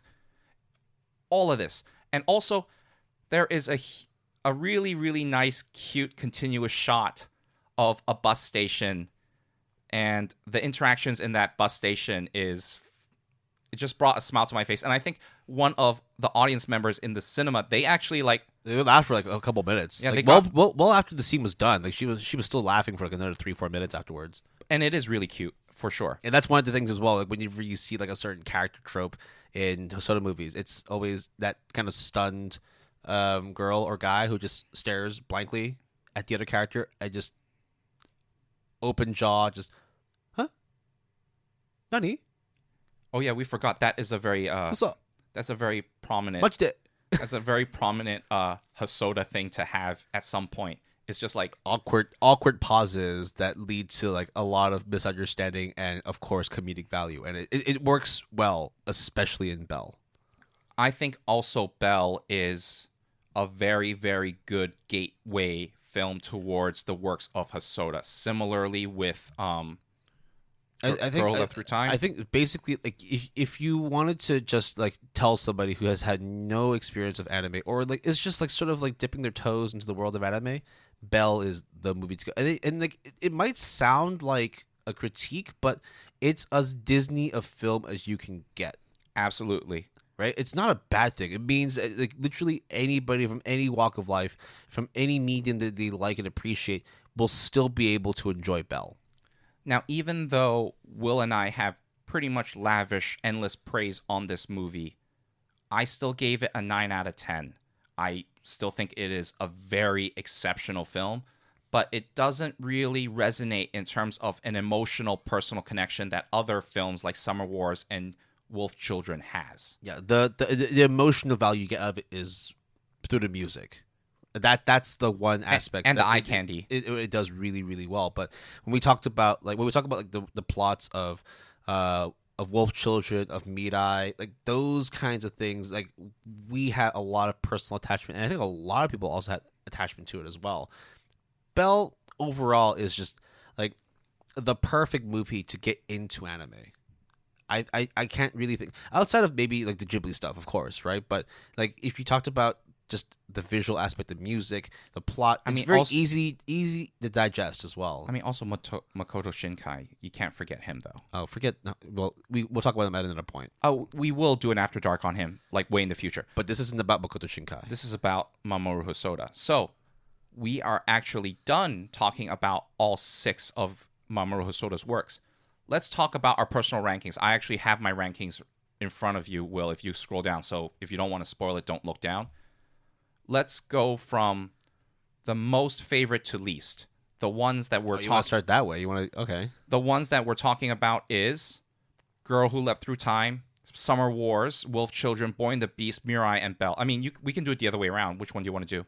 Let's start with... like least or most? Let's start with least. Okay. My least favorite is Boy and the Beast, as you might have heard from my critiques of the movie.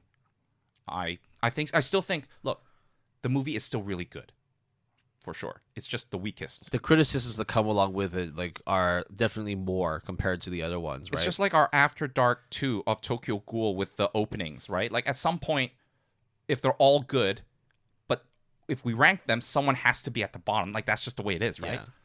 For me, I guess controversially for you, I actually had Summer Wars as my least favorite. Oh no, I honestly I can see that because there's a lot of things that are simple, and I don't mean that in a good way actually. Like people will look at that and be like, yeah, okay. But sometimes like less is more, right? Like if you just get what you want out of Summer Wars, it could rank as a very fantastic movie. I think it's just in the end because the plot just felt incredibly similar to the Digimon our war game like movie plot. It was cool. I liked it, but I definitely had more enjoyment out of the other ones, which actually leads me to number 5. Wait, I actually, because I don't remember Digimon, the second movie, yeah. I think maybe that's also why I put Summer Wars much higher than I might have if I remembered that movie. Right. If we were to replace Summer Wars with that Digimon movie, where would it place though? Oh, I probably would keep it somewhere. I mean, like, if it's like if I watched that movie like right after watching Digimon, I probably would have it higher ranked. I think it's just as time has gone by, it's like I appreciated the Digimon movie for what it is, and then seeing Summer Wars. I'm not saying it's like an imitation of it. I'm just saying that like I'd seen something like this before. Again, I mean, it's not a bad movie. It's made by the same guy, exactly, so of course. Right? All right, what's your next? Oh, actually, the number 5 was Boy and the Beast. It was a toss up between the two. I think in the end, I think it's just the enjoyment. What? Like, yeah, I put Boy and the Beast as number 5. What? I think in the end, though, like for what it is, out of the enjoyment I got out of it, like it did what it needed to do. Therefore, it was kind of hard to choose between Summer Wars and Boy and the Beast. But I have them both as like the bottom of the 6. And again, they're still fantastic movies. I think I just got more comedic value out of Boy and the Beast compared to Summer Wars. Okay. You actually didn't look at my list, right? No. Okay. My second, like, from the bottom up. Number 5. Number 5 is The Girl Who Leapt Through Time. Oh, wow. Yeah. Wow. You had that. So, okay. But I mean, you were talking about how you liked Summer Wars for its simplicity, right? Isn't Girl Who Leapt Through Time also a simple movie? Very simple. The problem that I have with The Girl Who Leapt Through Time is it's actually quite unfair, but it is mainly the spectacle. The spectacle element of The Girl Who Leapt Through Time is actually very minimal. Because at least with Summer Wars, there is the Oz, there is sort of the game that's being played, There is the stakes, even though the stakes were extremely absurd. Like, there was value in the absurdity and the stakes. Whereas with with The Girl Who Left Through Time, it's simple but very minimalistic. It's good. Look, it's still good. But yeah. I had that as number 4 actually. Okay. Girl Who Lived Through Time was the 4th best for me. And again, it's also not, in a way I do agree with you. It's not like a huge margin above The Boy and the Beast, and there are certain things that work against it, right? It doesn't have the digital world. It doesn't have the musical spectacles. It doesn't have the crazy animation qualities. And of course, being the first like Madhouse property that Mamoru Hosoda did, there were going to be certain things that like work against it, but I still enjoyed the movie. I still enjoyed it. The plot was simple, but it worked. All right. My number 4 is the most recent. Oh, no. It's the most recent Hosoda movie. It's Belle. Belle is number 4. If I were to say, though, in terms of films to recommend among Hosoda's works, Belle would be number 1, as you and I have discussed just moments ago. But in terms of my personal favorite, it is ranked number 4. What's number 3 for you then? Mirai. Okay. Mirai is number 3. I don't know. I just really like towards, I guess, the last 20, 30 minutes of the film of Mirai. I was just smiling. I really was. And I noticed at some point, and I just couldn't stop like grinning. And I think that really encapsulates sort of my feelings on Mirai as a film. Furthermore, and I know this is slightly biased, the older sibling to younger sibling dynamic of being very young and then a baby shows up and getting the attention. Yes, a lot of people criticize the behavior of the older brat, the main character Kun. But he's an asshole for sure. He's an asshole for sure, but I was that asshole. Maybe not to that extent, but definitely an asshole nonetheless. Like you can't fault a child for wanting the love of his parents, right? Like, god damn, he's 4 years old. What the fuck does he know? Like, there was a moment in Mirai where he was like, Dad, Dad, Dad, Dad. And is that like, and it goes on for a bit. Like, is that annoying? Definitely. 100%. How many times did you been on a plane where you're sitting next to your dad or your mom? You're like, are we there yet? Are we there yet?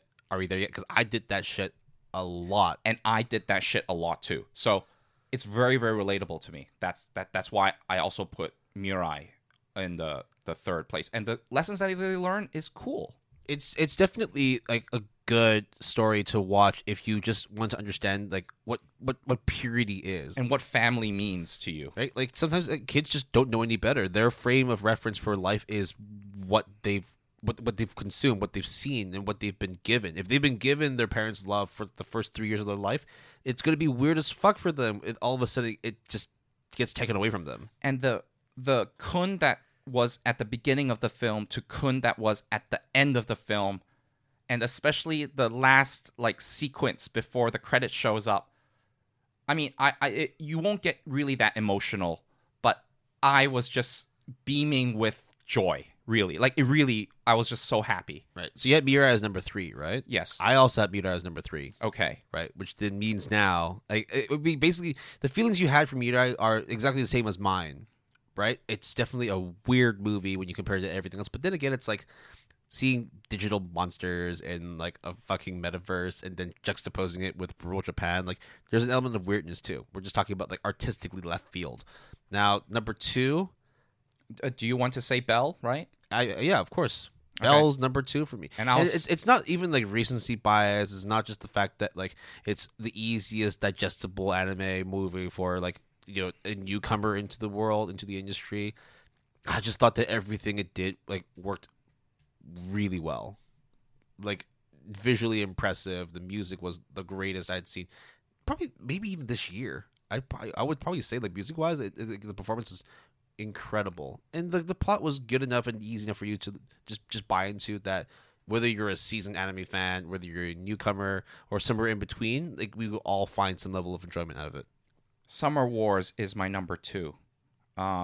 You have already heard my praises and my attachment towards that movie. so I won't harp on it anymore. Instead, let's harp on Wolf Children being number one for both of us, right? Right. Wolf Children. Okay, so prior to watching anything Hosoda, right? Like, I had no reference as to what the Hosoda movies were going to be about. Oh, actually, if you could explain to the listeners the sequence of Hosoda movies that you watched, like the first movie, which would be Bell, right? Right. Yeah. And Okay. then, So basically, like a month or two ago, when like again, like I said, had not watched any Hosoda movie. I'm not including the Digimon stuff because watched that shit like almost 20 years ago. So the first thing I watched was Bell about a month ago, followed by, and then in order, Girl Through Time, Summer Wars, Wolf Children, Born the Beast, and finally Mirai, which I actually just finished yesterday. So when it comes to like recency bias or like my memory of these movies, they all came out within the last month. So there really is no like bias to any of them. For me, I'm judging them all as objectively as possible because I just literally consume them as fresh as can be. But even though this movie came out 9 years ago, Wolf Children for me stands the test of time because of the fact that the story, the plot, is applicable to any generation that you come across. If you were to watch it live at the time in 2012, if you were to watch it this day, like right now after we talk about it in this recording, I think that you can take the life lessons out of it and still apply it to your life right fucking now. It's a very real depiction of what growing up with adversity and the duality of choice. It's very much a reflection of what harsh reality is, even in its most simple and quote unquote like not non-consequential form.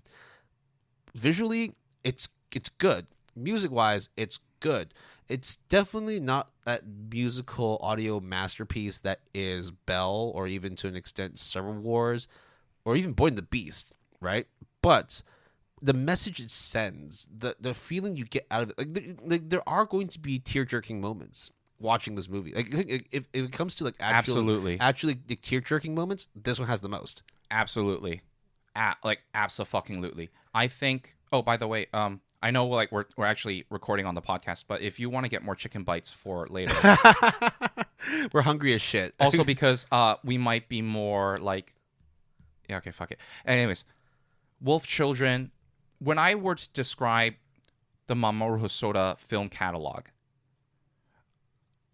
only one film, which is Wolf Children, I would describe as a journey or a saga, because you literally follow Hana through motherhood, and at the end of the movie, there is some sort of resolution, and that kind of resolution, despite our criticisms of that, is still expected and well done.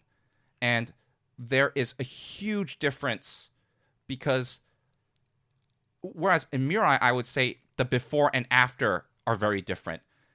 In terms of the Wolf Children, Hana, as the mom, yes, she learns a lot of stuff and goes through a lot of struggles, but she is still the same person from the moment the film begins to the moment the film ends. And there is that kind of the fact that things don't change despite it is changing. Exactly. It is so... It's consistently real. It is definitely real. And the fact that the place that she lives, there is a sense of community. As we mentioned, there is a refrigerator arc. The fact that I even said that sentence and Will was like, yep, bro, I totally get it. Like, it's a good arc. And it's about a fucking refrigerator. So, look, it's just great. It is... You watch it, it is literally a roller coaster of emotions. There is one particular spot in Wolf Children where something almost fatal happens. And at that point, it changes the kind of trajectory of some of the characters. And that, to me, is so important. And it makes so much sense. And it says so much, even though at the end of the day, it's a film about a mom raising two kids who can also turn into fucking wolves. Like, yeah. Like, how the fuck does that work? But it is my favorite Hosoda film by a mile. Yeah. Damn, that refrigerator arc. It is the paragon of excellence that comes with a slice of life. I don't know. It sounds stupid, right? Like, why the fuck are we talking about? And it's not even long. That arc is not even long. It's literally 35, 40 seconds. But Refrigerator shows up, and then you move on to the next scene. That's it. But it's those small little things, and like we probably will talk about this in the future when we do a slice of life episode. So Hana, let's say, moves to a certain location, and she has to literally clean the house. That sequence of her cleaning the house while the kids kind of run around and cause mischief, so good. It's a wonderful time. Like I know I keep repeating myself over this, but like it's as real a movie as it can get because it doesn't cut corners. Like, okay, fine. Like, why the fuck would there be children who can also morph into wolves? But like, the problems that come with it are very much grounded in reality. Like, you would expect that if someone was to be different, the level of ostracization, a lot of criticism, a lot of people extending off from you, it would be the same as any social stigmas you see in real life. And the heartbreak that Hana has to go through to kind of tell her two children, which she deeply loves, that there's going to be problems that each of you are going to have to face that I have never faced, so I can't even tell you what to do. And the fact that she gets into these dilemmas are so heartbreaking, but so real and very, very rewarding when it works out. And it is just the best. All right. By far the best.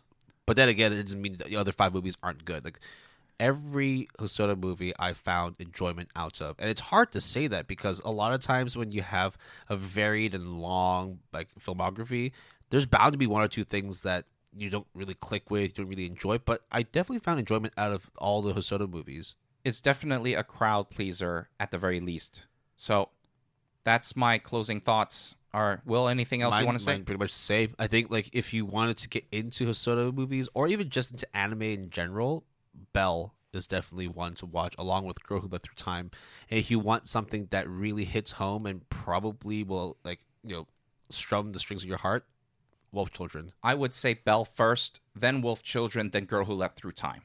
Yeah, I did. Those 3 definitely, like, you can pick and choose like how you want to go around them, but like you're not going to have a bad time. All of them will leave a lasting impression. All right, that is the end of our After Dark number 6.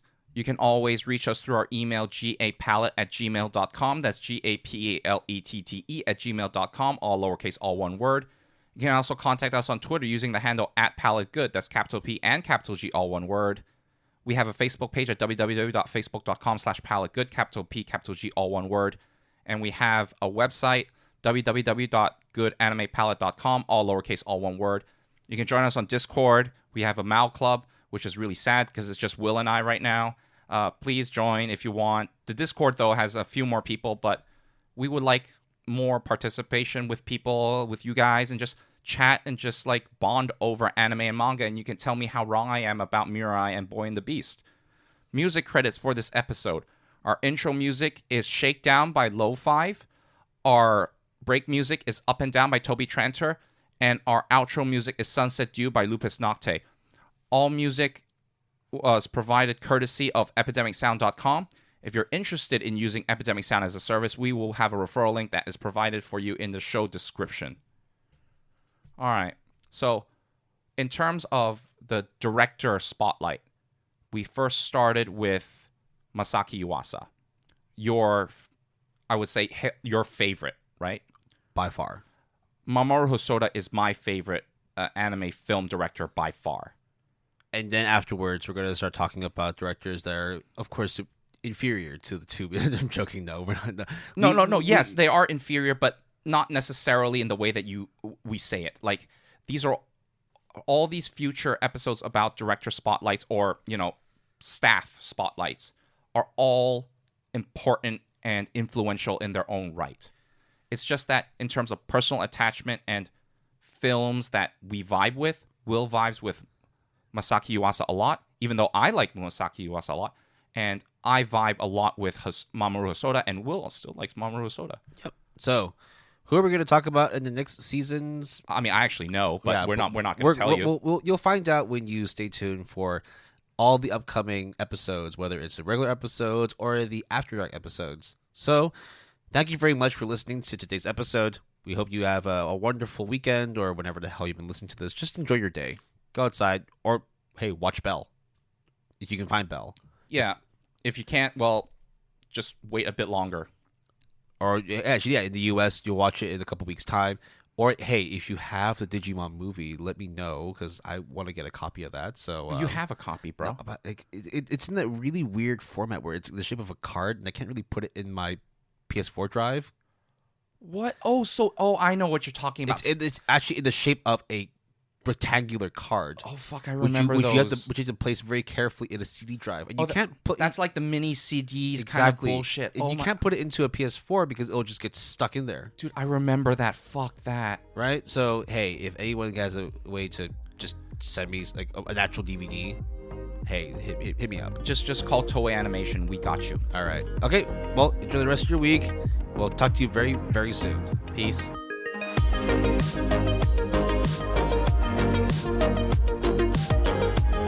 Thank you.